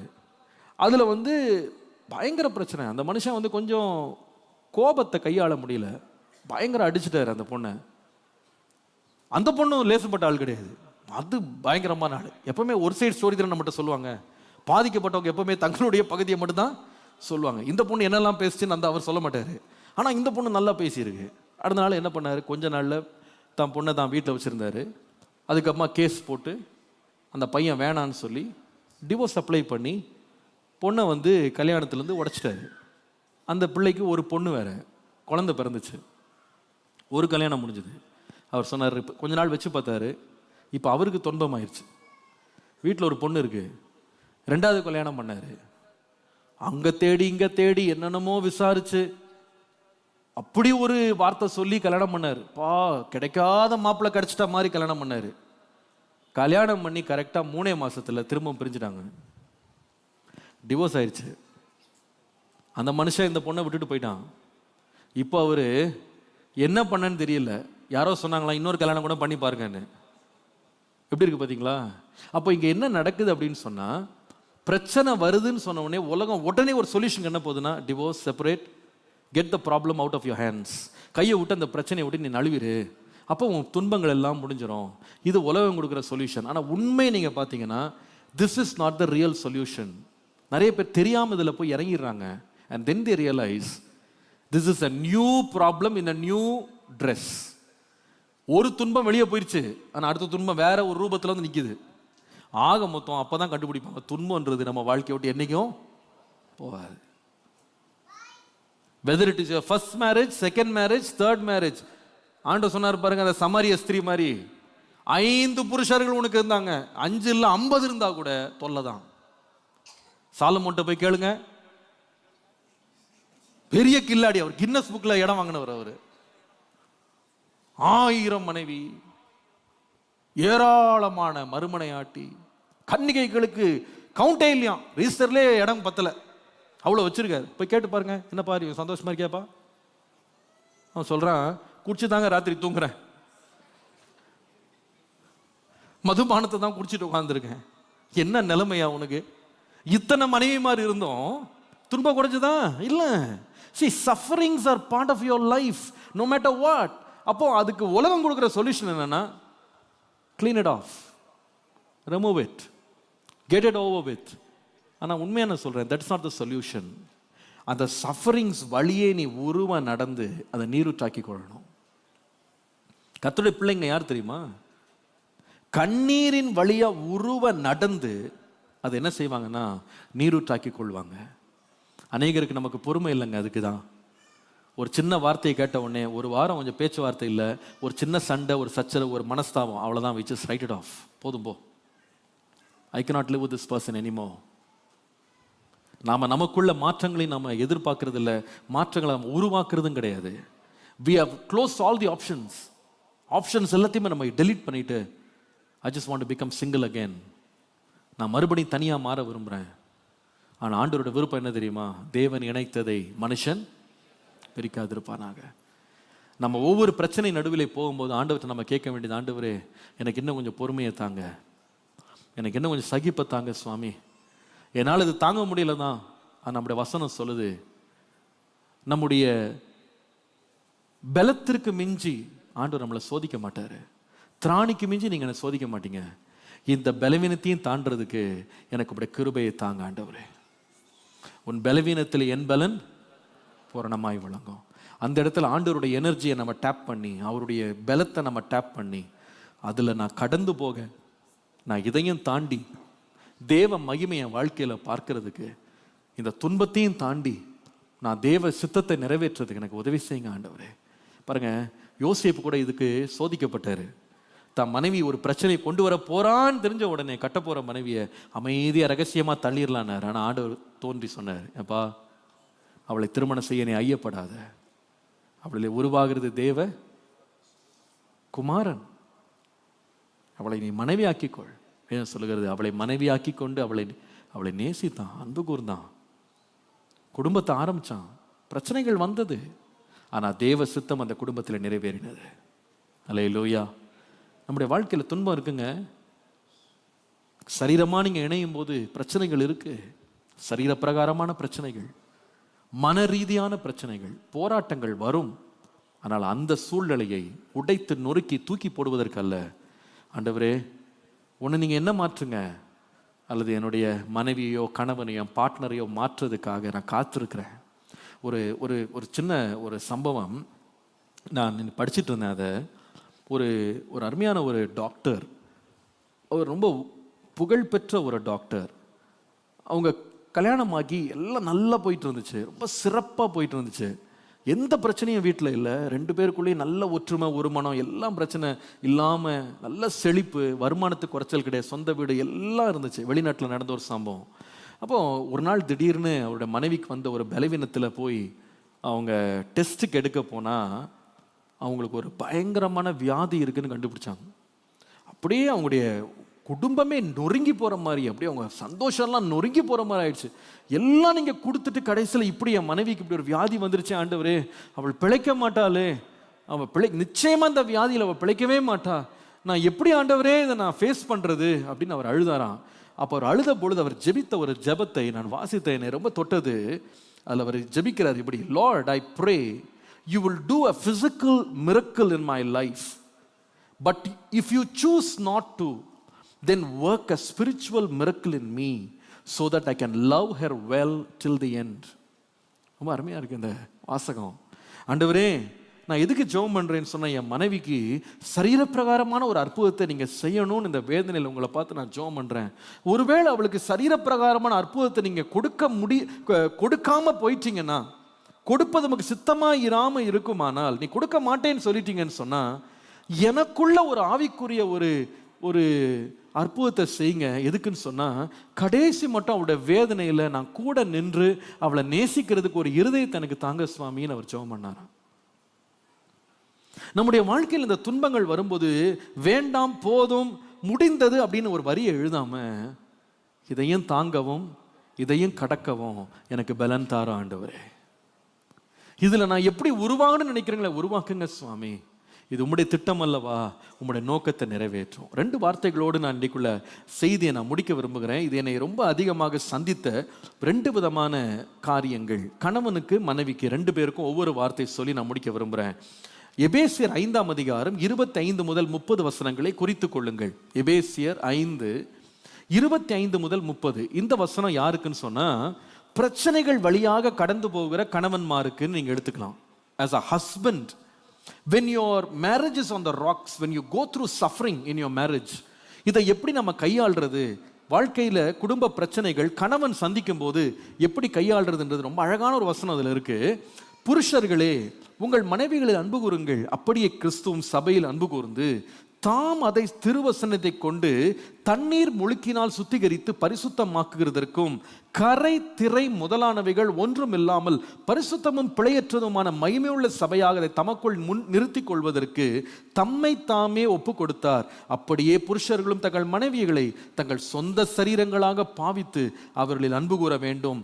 தன் மனைவியில் அன்பு கூறுகிறவன் தன்னில் தானே அன்பு கூறுகிறான். இந்த நிலை என்ன அப்படின்னு உங்களுக்கு விளக்குறேன் ரொம்ப சுருக்கமாக. இந்த இரட்சகராக இயேசு கிறிஸ்து தன் மனவாட்டியை தெரிந்தெடுத்து அவளை தன் மனைவியாக்கி கொள்றதுக்கு அவர் பட்ட பாடுகளை பற்றி இங்கே வாசிக்கிறோம். அவளுடைய நிலை என்னன்னு பார்த்தீங்கன்னா, ஒரு சில வார்த்தைகளை நான் சுட்டி காட்டுறேன். அவள் எப்படி இருக்கிறாள் அப்படின்னு கேட்டா, கரை திரை பிழை இவைகள் எல்லாவற்றையும் உள்ளடக்கியவளாக தான் யார் இருக்கான்னு சொன்னா, இயேசு தெரிந்தெடுத்த சபை இருக்கு. அந்த சபையாகிய மணவாட்டிக்குள்ள கரை இருக்கு, பிழை இருக்கு, திரை இருக்கு. ஆனா மணவாளனாகிய இயேசு அந்த சபையாகிய ஸ்திரீயை தன்னுடைய மணவாட்டியாக்கி கொள்றதுக்கு அவர் என்ன செய்தார் அப்படின்னு கேட்டா, தன்னோட அன்பை எப்படி காமிக்கிறார், இந்த சிச்சுவேஷனை எப்படி காமிக்கிறார். ஒரு டஃப்பான ஒரு மனைவி, அடங்காத ஒரு மனைவி, கீழ்ப்படியாத ஒரு மனைவி, கனம் கொடுக்காத ஒரு மனைவி, மதிக்காத ஒரு மனைவி, வேத வசனத்துக்கு கீழ்ப்படியாத ஒரு மனைவி, தேவனுக்கு பயப்படாத ஒரு மனைவி, குற்றங்களை செய்கிற ஒரு மனைவி, தெய்வீக சுபாவம் இல்லாத ஒரு மனைவி இருக்கிறாங்களா? இருக்கிறாங்க. There are families that go through such problems. கணவன் ரொம்ப பக்தியா இருப்பாரு, மனைவிக்கு அதுக்கு சம்பந்தமே இருக்காது, எந்த விதத்திலையும் ஒத்துழைப்பு கொடுக்க மாட்டாங்க, பயங்கர ப்ராப்ளம்ஸ் அவங்க கிரியேட் பண்ணுவாங்க. இதை எப்படி ஹேண்டில் பண்றது? இயேசு எப்படி ஹேண்டில் பண்ணாரு? இங்க பாருங்க, அது ரொம்ப அழகா இருக்கு. அவர் அதை திருவசனத்தை கொண்டு தண்ணீர் முழிக்கிறாள் என்ன செய்தாராம்? சுத்திகரித்தார். அப்போ ஒரு கணவனுடைய வேலை, நல்ல கவனிங்க, write it down, very important word, giving oneself to let the word of God work in their hearts. நாம நம்மளை எதுக்கு ஒப்பு கொடுக்கணும் அப்படின்னு கேட்டா, கரை திரை பிழை முதலானவைகள் நிறைந்த மனைவி ஆகிய இந்த சபையை போன்ற ஒரு ஸ்திரீயை நீங்க உங்களை சம்பாரிச்சு கொள்றதுக்கு என்ன செய்யணும்னா, உங்களை ஒப்பு கொடுக்கணும். எதுக்குன்னா, திருவசனத்தை கொண்டு அவர்களை சுத்திகரிக்கிற ஒப்பு கொடுக்கணும். நீங்க as a husband, ஒரு ஒத்துழைக்காத ஒரு மனைவிட்ட கர்த்தருடைய வார்த்தையை நீங்க புகுத்தி அவளுக்கு போதித்து அவங்கள சுத்திகரிச்சிடணும். இது நடக்குமா? நடக்கும். எப்படி நடந்துச்சு அப்படின்னு கேட்டா, யோபுனுடைய சம்பவம். யோபு பாருங்க, உத்தமனும் சன்மார்க்கனும் தேவனுக்கு பயந்து தீமையை விட்டு விலகின மனுஷன். டெய்லி அவர் காணிக்கைகளை தேவனுக்கு முன்பாக பலிகளை செலுத்தி பிள்ளைகளுக்காகலாம் ஜெபம் பண்ணாரு. ஆனா இதை பத்தி எதுவுமே நீங்க மனைவியை பத்தி வாசிக்க முடியாது. அவளுடைய நிலையை கொஞ்சம் யோசித்து பாருங்களேன். அவளுடைய வாழ்க்கையும் பார்த்தீங்கன்னா ரொம்ப துக்கத்துக்குள்ளதான் போச்சு. யோபு மாத்திரம் இழந்துட்டான்னு நினைக்காதீங்க. நிறைய வேளை மனைவியை நம்ம யோசிக்கிறது இல்லை. அவர் மாத்திரம் பிள்ளைகளை இழக்கல, யோபு மனைவியும் என்ன செய்தாங்க, தாம் 10 பிள்ளைகளும் அவங்களும் தான் இழந்து உட்காந்துருக்காங்க. யோபு மாத்திரம் சொத்துக்களை இழந்துடலங்க, வீட்டு வருமானம் போது 2 பேரும் சேர்ந்து தானே இருக்காங்க. ஒரே நாள்ல வேலைக்காரன் வேலைக்காரி அத்தனை சொத்துக்களும் இழந்த ஒரு பெண்மணியாக யோபுவின் மனைவி நின்று கொண்டிருக்கிறார். அவளுடைய நிலைமையை கொஞ்சம் யோசித்து பாருங்க. எல்லாரையும் அதிகாரம் பண்ணிட்டு இருந்த ஒரு அம்மா இன்னைக்கு வீட்டுல ஒரு ஆள் கிடையாது, ஒரு சொத்து சுகம் கிடையாது, எல்லாம் ஒரு நாள்ல போயிருச்சு. சரி, எல்லாம் போயிருச்சுன்னா கூட அந்த அம்மா அமைதியாக தான் இருந்தாங்க. கடைசியில பாத்தீங்கன்னா யோபுவுக்கு துன்பம் வந்த உடனே இந்த பிரச்சனை யோபுக்கு வரல பாருங்க. யோபுவின் மனைவி நல்லா தான் இருக்காங்க. ஆனா யோபுவின் மனைவிக்கு பாருங்க, பிள்ளையும் போச்சு, சொத்தும் போச்சு, வேலைக்காரன் போனா வேலைக்காரி போனா எல்லாம் போனா, கடைசியில் இருக்கிற ஒரு புருஷனுக்கும் பிரச்சனை வந்துருச்சு. அந்த ஆள் சிரட்டையை வச்சு சொரிஞ்சுக்கிட்டு இருக்கான். இப்போ அவளுக்கு என்னன்னா, எனக்குன்னு இருந்த ஒரே புருஷன், அவரையும் நான் இழக்க விரும்பல.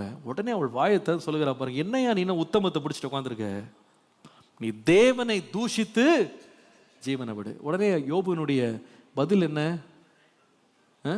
நீ எதுக்கு இங்க என்ன உட்காந்துருக்க, நீ என்ன சாகாம இருக்கிய, அப்படி பேசினாரா? என்ன பேசினாரு? நீ ஏம்மா பைத்தியக்காரி மாறி பேசுற? பைத்தியக்காரி இல்லை, பைத்தியக்காரி மாறி, அது ரொம்ப முக்கியமான வார்த்தை. அது பைத்தியக்காரி மாறி பேசுறேம்மா. தேவனிடத்திலிருந்து நன்மையை பெற்ற நாம் தீமையை பெற வேண்டாமா? பாருங்க, இந்த வார்த்தையை அந்த மனுஷன் சொன்னதுக்கு அப்புறமா திரும்ப அந்த அம்மா எழும்பி யோபுவை நிந்தித்ததோ தேவனை நிந்தித்ததோ நீங்க வாசிக்கவே முடியாது. There was a change in her. அப்போ இந்த பிரச்சனை எப்படி அவர் கையாண்டார்னா, திருவசனத்தை கொண்டு தண்ணீரினால் அவளை சுத்திகரித்தார். ஆண்டவருடைய வார்த்தையை சொல்ல சொல்ல அந்த மனைவி சுத்திகரிக்கப்படுகிறாள். சரி, இதே பிரச்சனை மனைவிக்கு என்ன பண்றது? மனைவிட்ட ஒரு பயங்கரமான கடுமையான புருஷன் மாட்டிக்கிட்டாரு. அந்த அம்மா பாவம் பாடுபடுது அவற்றை. அந்த ஆளுடைய பயங்கரமான சூழ்நிலைகள் அந்த அம்மா கஷ்டப்படுது. இந்த மாதிரி துன்பத்தின் நடுவில் ஒரு குடும்பம் போகும்போது எப்படிங்க ஒரு மனைவி செயலாற்றுறது, எப்படி அதுக்கு ரெஸ்பாண்ட் பண்றது? பைபிள் அதுக்கு ஏதாவது சொல்யூஷன் இருக்கா? ஒரு வைஃப் சஃபர் பண்ணும்போது how to respond to such a very sad and painful marriage? எப்படி ஒரு மனைவி அதை தாண்டி செல்வது? வசனத்தை வாசியுங்கள்.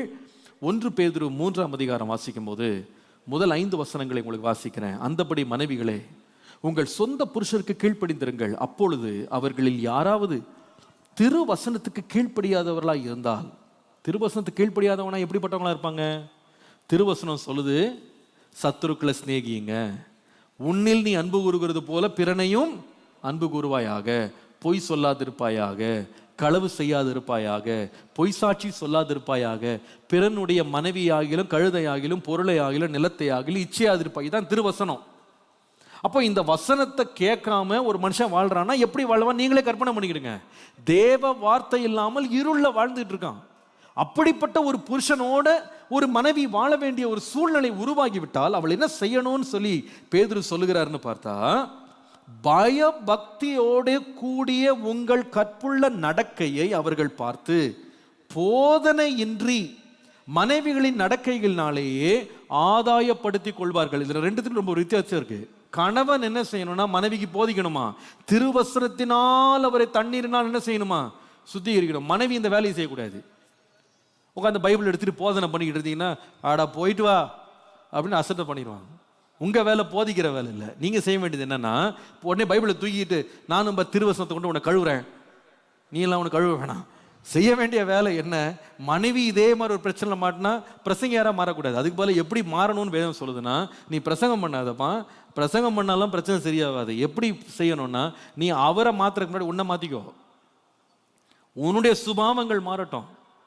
நீ உன்னுடைய நன்னடுக்கையினாலே வசனத்தை கேட்காம வழி விலகி போகிறவனையும் ஆதாயப்படுத்தி கொள்வாய். அல்லேலூயா. அதுல பாருங்க, அவங்க முக்கியப்படுத்துறது முக்கியமான காரியங்களை பாருங்க. 3ஆம் வசனத்துல இதை பேசுறாரு. இந்த வெளி அலங்காரங்களை பத்தி பேசும்போது குடும்ப பிரச்சனையை வச்சுதான் பேசுறாரு. You understand? It's not a church problem, it's not a doctrinal problem, it is actually a family problem. ஒரு குடும்பத்துல ஒரு பிரச்சனை வந்தா எப்படி ரெஸ்பாண்ட் பண்றது? ரட்சிக்கப்படாத ஒரு கணவனுக்கு முன்பாக ஒரு மனைவி நிற்கும் போது, அவன் திருவசனத்துக்கு கீழ்ப்படியாதவனா இருக்கும்போது, அப்படிப்பட்ட ஒரு சூழ்நிலையில் ஒரு மனைவி எப்படி அதை ரெஸ்பாண்ட் பண்ணணும்? அதுக்கு தான் பேதுரு எழுதுறார். 3ஆம் வசனம் பாருங்க. மயிரை பின்னி பொன்னாபரணங்களை அணிந்து உயர்ந்த வஸ்திரங்களை உடுத்தி கொள்ளுதலாகிய புறம்பான அலங்கரிப்பு உங்களுக்கு எப்படி இருக்கக்கூடாது? அப்போ அர்த்தம் என்னன்னா, இப்படி வழி விலகி திருவசனத்தை கேட்காம போற புருஷனுக்கு நீங்க அலங்காரம் பண்றதுனாலயோ, சிகை அலங்காரம் பண்றது, நீங்க நகை அலங்காரம் பண்றது, உடை அலங்காரம் பண்றதுனால அவரை மாத்திர முடியாதுமா? உலகம் சொல்லும், நீ அட்ராக்டிவா இருந்தீங்கன்னா அவர் உங்ககிட்ட வருவார். அப்படிலாம் நீ ட்ரை பண்ணாத. அது அவருக்கு அட்ராக்டிவா தெரியாது. அதை விட அதுக்கு என்ன முக்கியமா இருக்கணும் அப்படின்னு கேட்டா, 4ஆம் வசனம், அழியாத அலங்கரிப்பா இருக்கிற சாந்தமும் அமைதலும் ஆகிய ஆவி ஆகிய இருதயத்தில் மறைந்திருக்கிற குணமே உங்களுக்கு எப்படி இருக்கணும்? பாருங்க, இந்த ஃபுல் பேசேஜே sometimes people use it out of context. But கரெக்டாக கான்டெக்ட்ல நீங்க படிச்சீங்கன்னா, இந்த பொன்னாபரணங்களால் அலங்கரிக்கிறது, உயர்ந்த வஸ்திரங்களை உடுத்துறது, இந்த புறம்பான அலங்கரிப்பு, இது எல்லாம் எந்த கான்டெக்ட்ல அவர் பேசினார்னா, கணவன் மனைவிக்குள்ள ஒரு ரட்சிக்கப்படாத கணவனுக்கு முன்பாக மனைவி எப்படி இருக்கணும்? உன் அலங்காரத்தை வெளியே வைக்காதமா, உன் அலங்காரத்தை உள்ள வச்சுக்கோ. சாந்தமும் அமைதலும் உள்ள ஒரு இருதயம் உனக்கு இருக்குமானா, போதனையே இல்லாம அவன் என்ன செஞ்சிருவான்? அவன் ஆதாயப்படுத்தி கொள்ளப்படுவான். இப்ப பாருங்க, திரும்ப அதை இன்னும் அதை ரீட்ரேட் பண்றாரு, அதை இன்னும் இல்லஸ்ட்ரேட் பண்றாரு. அடுத்த வசனம் நீங்க வாசித்தீங்கன்னா, 5ஆம் வசனத்தில் இப்படியே, இப்படியேனா எப்படியே? வெளியே அலங்காரம் பண்ணாம, வெளியே சிகை அலங்காரம் பண்ணாம, நகை அலங்காரம் பண்ணாம, வஸ்திர அலங்காரம் பண்ணாம, சரீர அலங்காரம் பண்ணாம, இப்படியே பூர்வத்தில் தேவனிடத்தில் நம்பிக்கையாயிருந்த பரிசுத்த ஸ்திரீகளும் தங்களுடைய புருஷர்களுக்கு கீழ்ப்படிந்து தங்களை என்ன செய்தார்கள்? அலங்கரித்தார்கள். அந்தபடியே சாராள் ஆபிரகாமை ஆண்டவன் என்று சொல்லி அவனுக்கு கீழ்ப்படிந்திருந்தாள். நீங்கள் நன்மை செய்து ஒரு ஆபத்திற்கும் பயப்படாதிருந்தீர்களானால் அவளுக்கு பிள்ளைகளாக இருப்பீங்க. அப்போ there's a big difference. ஒரு கணவனாக ஒரு டஃப் ஒய்ஃபை ஹேண்டில் பண்ணும்போது, கத்துறதுனாலையோ கோவப்படுறதுனாலையோ அடிக்கிறதுனால தான் மாற்ற முடியாது, மிரட்டுறதுனால மாற்ற முடியாது. Teach the word of God. தேவன் உங்கள் வாயில கத்துற வசனத்தை கொடுத்துருக்காரு. வசனத்தினால் அவங்களை சுத்திக்கிறீங்க. அதனால தான் புருஷர்கள் ஒழுங்கா வசனம் படிக்கணும். நீங்க நிறைய புருஷர்கள் சர்ச்சுக்கு பைபிள் கூட தூக்கிட்டு வருது கிடையாது, வசனத்தையே கேட்கறது கிடையாது. எப்படி உங்க மனைவியை நீங்க மாற்றுவீங்க? நீங்க வளரணும். ஒரு குடும்பத்தினுடைய ஆசாரியா நீங்க நிக்கணும். வசனத்தை நீங்க கையில் எடுக்கணும். நீங்க பைபிளை வாசிக்கணும். அப்போ உங்க மனைவிக்குள்ள ஒரு மாற்றத்தை நீங்க கொண்டு வருவீங்க. உங்க வாயிலிருந்து வர்ற வார்த்தைகள் அவங்க வாழ்க்கையில் ஒரு மாற்றத்தை உண்டாக்கும். நாம நிறைய வேளை இந்த வசனம் வாயில் இல்லாதனால தான் வாயில கெட்ட வார்த்தை வருது. ஒரு கணவனுடைய வாழ்க்கையில தேவ வசனம் இல்லாதனால தான் கோபத்தின் வார்த்தைகள் வெளியே வருது. அப்போ நம்ம கர்த்தருடைய வசனத்தை உள்ள அடக்கி கொள்ளும்போது, மனைவியானவள் தவறு செய்யும்போது கூட உடனே வசனத்தை காண்பித்து இப்படி செய்யக்கூடாது, இப்படி நடக்கக்கூடாது. யோபுவை போல ஒருவேளை கோவப்படுற மனைவிட்ட கூட தேவனிடத்துல நாம நன்மையை பெற்றவங்க தீமையை பெறாமல் இருக்கலாமாமா, இப்படி பேசாத, அவளுக்குள்ள ஒரு மாற்றம் வருகிறது. அந்த மாற்றத்தை உருவாக்க முடியும். இது கணவனுடைய வேலை. மனைவியினுடைய வேலை என்ன?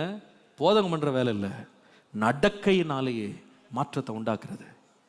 அப்படி செய்வோமான நான் சொல்லுவேன், இந்த துன்பத்தின் நடுவிலேயும் குடும்பத்தை இன்பமான பாதைக்கு வழிநடத்த தேவன் மாற்றங்களை உண்டாக்குவார், வீடுகளை மாற்றுவார், அலங்கரிப்பார். இன்றைக்கு மாலையில் செய்தியை கேட்ட கணவன்மாரானாலும் சரி, மனைவிமாரானாலும் சரி, உங்களுக்கு அன்பா நான் சொல்லுகிறேன், எந்த குடும்பமாக இருக்கலாம். நீங்கள் ஒருவேளை சர்ச்சில் போய் கல்யாணம் பண்ணியிருக்கலாம், நீங்கள் கோயிலில் கல்யாணம் பண்ணி ரட்சிக்கப்பட்டு இங்கே சர்ச்சுக்கு வந்திருக்கலாம். நீங்கள் எங்கேருந்து ஆரம்பித்தாலும் துன்பம் என்பது எல்லா குடும்பத்திலையும் உண்டு, துக்கம் என்பது எல்லா குடும்பத்திலையும் உண்டு, வேதனை எல்லா குடும்பத்திலையும் உண்டு. அது பல விதங்களில் வரும். சரீர பிரகாரமாக வரும், உணர்ச்சி ரீதியாக வரும், உங்கள் சுற்று வட்டாரங்களால் வரும், பிள்ளைகளால் வரும், சொந்தங்களால், தூர சொந்தங்களால், வேலைகளால், உங்களுக்கு இருக்கிற சூழ்நிலைகளால், துன்பங்கள் எல்லா பக்கமும் எந்த வீடு கட்டியிருந்தாலும் அது மேலே வந்து மோதும். மணல் மேலே கட்டினாலும் சரி, அதை நீங்கள் கற்பாறையின் மேலே கட்டினாலும் சரி, மழை வரும், வெள்ளம் வரும், காற்று வரும். இதை எந்த வீடும் தவிர்க்க முடியாது, கண்டிப்பாக வரும். ஆனால் மழையே வரக்கூடாதுன்னு ஜெபம் பண்ணாதீங்க, காற்றே அடிக்கக்கூடாதுன்னு ஜெபம் பண்ணாதீங்க, புயலே வரக்கூடாதுன்னு ஜெபம் பண்ணாதீங்க. அது நடக்காது. நீங்கள் வீடாக இருக்கிற வரைக்கும் அத்தனையும் சந்திச்சு தாங்கணும். ஆனால் அதை எப்படி சந்திக்க போறீங்கன்றது ரொம்ப முக்கியம். Why marriage is so amazing? நான் ஆரம்பத்தில் குடும்பம் துக்கம் துன்பம் தொல்லைன்னு பேசிட்டே வந்தேன்னா, இங்கே வந்திருக்க சில வாலிபர்கள், அப்பா இனிமேல் நம்ம கல்யாணமே பண்ணக்கூடாது அப்படின்னு நினச்சிட்டு போயிடாதீங்க. That's not your message. The message is you got some suffering in waiting, you got some problems in waiting. All I'm trying to say is get ready for your problems. உன் ப்ராப்ளம்ஸ்க்கு ஒன்று நீ ஆயத்தப்படுத்திக்கப்பா, அதை சந்திக்கிறதுக்கு நீ ஆயத்தப்படு.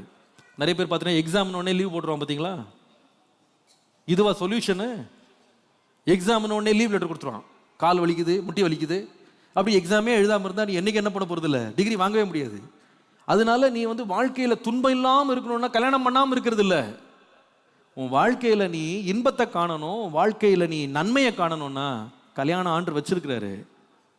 வேசித்தனம் உண்டாகாதபடி, நீ பாவம் செய்யாதபடி ஆண்டவர் பரிசுத்த வாழ்க்கைக்காக திருமணத்தை வச்சிருக்கிறாரு. உனக்கு ஏற்ற துணை ஆயத்தம் பண்ணியிருக்கிறாரு. ஆனால் அந்த திருமணத்துக்கு ஆயத்தம் இல்லாமல் போயிடாத. there will be problems. ஒரு கப்பல் இருக்கு பார்த்தீங்களா, அது கடல்ல பிரயாணம் பண்ணும்போது அந்த கப்பலில் வந்து எத்தனை பயணிகள் இருக்கிறாங்களோ அத்தனை பயணிகளுக்கு கரெக்டாக கணக்கு போட்டு லைஃப் போட்டை கூடவே சேர்த்து அனுப்புறாங்க. என்னையா லைஃப் போட் வச்சிருக்கீங்கன்னு கேட்டா, அப்போ எல்லாம் கடலில் முழுக போகிறோமானா, முழுகலாம், அதுக்காக தான் லைஃப் போட் வச்சிருக்கோம். ஒரு ஃப்ளைட்டில் ஏறினீங்கன்னா, ஏறி வண்டி டேக் ஆஃப் ஆகிறதுக்கு முன்னாடி ஃபர்ஸ்ட் என்ன தெரியுமா பேசுவாங்கங்க? In case of emergency. என்னையா டிக்கெட் வாங்கி ஊருக்கு போய் சேரலான்னு பார்த்தா இன் கேஸ் ஆஃப் எமர்ஜென்சின்றானுங்க. இன் கேஸ் ஆஃப் எமர்ஜென்சி மேலேருந்து ஆக்சிஜன் வருமா, அது தூக்கி மாட்டிக்கணுமா, இப்படி ப்ரீத் பண்ணணுமா, லைட் எரியுமா, வெளியில் டோரை திறந்து இப்படி தூக்கி போடணுமா, அதில் இந்த எமர்ஜென்சி எக்ஸிட்டில் உட்காந்துருக்கணும், தனியாக பிரசங்கம் வேற. அவன் நிலைமையை நான் யோசித்து பார்ப்பேன். ஏன் ஏதோ நிம்மதியாக போய் பார்க்கலான்னா ஆரம்ப வாக்கு தத்தமே என்னன்னா, எப்படி டோரை திறந்து வெளியே போடணும், தண்ணிக்குள்ளே இறங்கிடுச்சுன்னா என்ன பண்ணணும். அப்போ என்ன சொல்கிறாங்க? எதுக்கும் ரெடியாக இருந்துக்கோ. கல்யாணம் அதே தான், எதுக்கும் ரெடியாக இருந்துக்கிடுங்க. You have to be ready. Life போட்டில் ஏறுறதுக்கும் ரெடியாக இருக்கணும். லைஃப் போட் இல்லாமலே போயிட்டு பழியில் போய் தத்தளிக்க கூடாது. ஆனால் ஆண்டவர் லைஃப் போட்டை வச்சிருக்கிறார். என்னது? கணவன் என்ன செய்யணும்னா வசனத்தினால் மனைவியை சுத்திகரிக்கிறான். மனைவி என்ன செய்கிறாள்? நன்னடக்கையினாலே தன்னுடைய புருஷனை ஆதாயப்படுத்திக் கொள்கிறாள். இந்த கிருபை எனக்கு தாங்க ஆண்டவரேன்னு கேட்போம். கர்த்தர் நம்மோடு பேசுவார். எல்லாம் எழுமி நிக்கலாமா? ஜெபம் பண்ணுவோம்.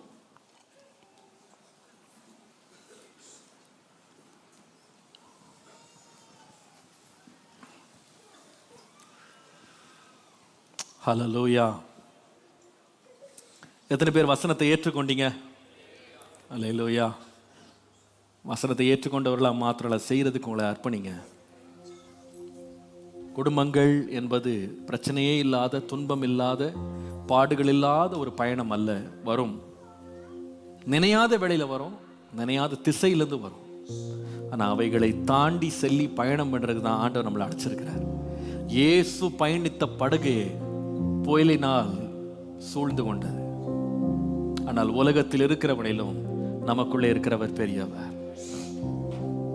நம்முடைய காற்றுகளை அமர பண்ணவர் வல்லவர்.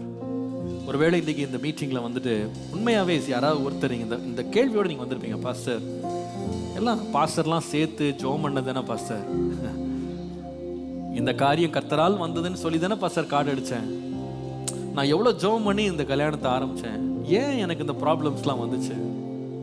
ஒருவேளை அந்த மாதிரி ஒரு பயங்கர டிப்ரெஷனில் நீங்கள் வந்திருப்பீங்க, நீங்கள் ரொம்ப உடஞ்சி போய் நீங்கள் வந்திருப்பீங்க. இதெல்லாம் ஏன் ஆண்டவர் தவிர்த்திருக்கலாம்ல? இந்த மாதிரி ப்ராப்ளம்ஸ்லாம் எனக்கு வரும்னு ஏன் ஆண்டவருக்கு தெரியாதா? இந்த மாதிரி ஒரு தனிமையில், ஒரு பிரச்சனையில், ஒரு போராட்டத்தில், ஒரு சோதனையில், ஒரு கண்ணீரில் நான் போவேன்னு கடவுளுக்கு தெரியாதா? நான் எவ்வளோ ஆண்டவரை நேசித்தேன், பரிசுத்தமாக தானே வாழ்ந்தேன், நான் பக்தியாக தானே வாழ்ந்தேன், எனக்கு ஏன் இந்த ப்ராப்ளம்ஸ் என் லைஃப்பில்? ஒன்றும் மறந்துடாதீங்க, நீங்கள் சரீரத்தோடு இணைக்கப்படுறீங்கன்னு சொன்னால், ஒரே சரீரமாக மாறுறீங்கன்னா சரீரத்தில் ஒரு அவயம் பலவீனப்படும், வேதனைப்படும். அந்த வேதனையை பகிர்ந்து கொள்றதுக்கு தான் கர்த்தர் உங்களை அழைச்சிருக்கிறார். Don't think you are going to escape from the problems. நான் சொன்ன வசனத்தை மறுபடியும் ஞாபகப்படுத்துறேன். விவாகம் பண்ணினவன் விவாகத்துக்கு வெளியே வந்துடணும்னு நினைக்காத. அந்த துன்பத்தின் நடுவே என்ன மாற்ற வேண்டிய விதமா மாற்றும், என் மனைவியை மாற்ற வேண்டிய விதமா மாற்றும், என் கணவனை மாற்ற வேண்டிய விதமா மாற்றும். ஆண்டவரே, எங்க குடும்பத்தின் துன்பங்கள் எங்களை அழித்து விடாதபடி, எங்களை அப்படியே அந்த காற்றோடு அடிச்சுட்டு போயிடாதபடி கற்பாறையின் மேல் கட்டப்பட்ட வீடா எங்க வீடு இருக்கணும்ப்பா. எவ்வளவு துன்பம் வரட்டும், எவ்வளவு பிரச்சனை வரட்டும், போராட்டம் வரட்டும், அசையாத நங்கூரமாகி உண்மையிலே நாங்க அஸ்திபாரப்பட்டிருக்க எங்களை உதவி செய்யும். ஹல்லேலூயா.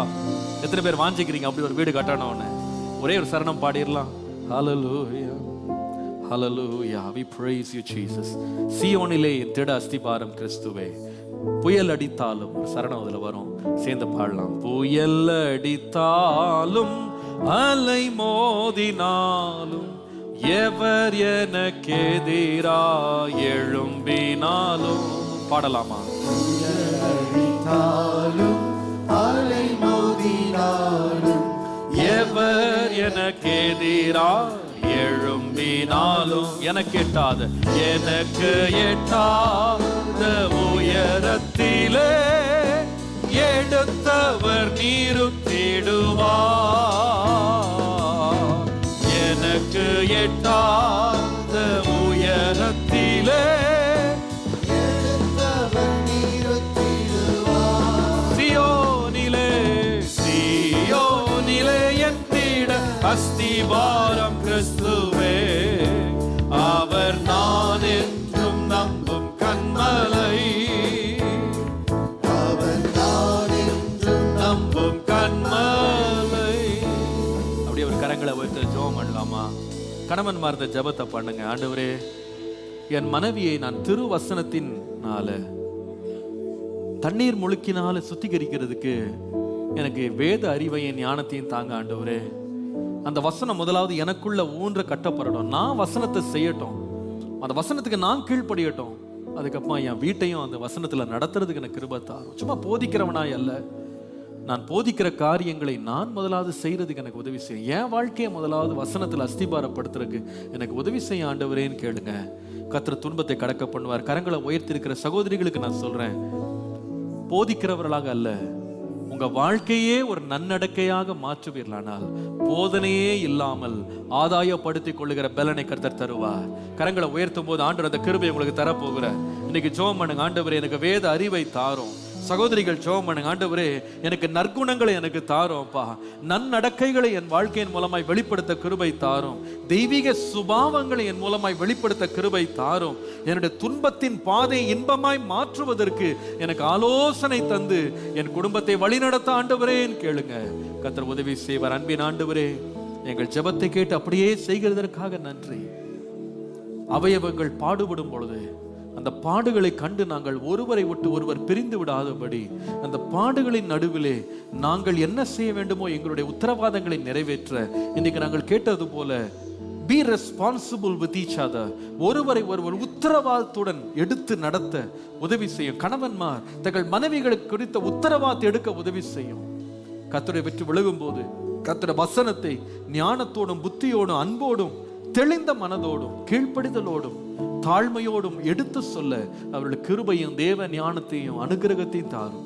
சகோதரிகள் ஒவ்வொருவரும் கர்த்தாவே தங்களுடைய வாழ்க்கைகள் வீடுகள் போராட்டத்தின் வழியாக போகும் பொழுது கணவன்மாருடைய துன்மார்க்க வாழ்க்கையின் நடுவிலே மனம் சோர்ந்து போகாமல், நன்மை செய்கிறதில் சோர்ந்து போகாமல், நல்லொழுக்கத்தினாலே சாந்தத்தினாலே பொறுமையினாலே வழி விலகி கொண்டிருக்கிற தங்கள் கணவனை ஆதாயப்படுத்திக் கொள்கிறவர்களாய் அவர்களை மாற்றும்படி நாங்கள் செபிக்கிறோம். எங்கள் குடும்பங்களை துன்பத்தின் நடுவிலேயும் இன்பமான பயணத்துக்கு நீர் மாற்றி தந்து எங்கள் புயல்களை அமர பண்ணி நாங்கள் தேவ சுத்தத்தை இந்த உலகத்திலே நிறைவேற்றி முடிக்க எங்கள் ஒவ்வொரு வீட்டுக்கும் கிருபை தாரும், ஆசீர்வதியும். இயேசுவின் நாமத்தில் பிதாவே, ஆமென்.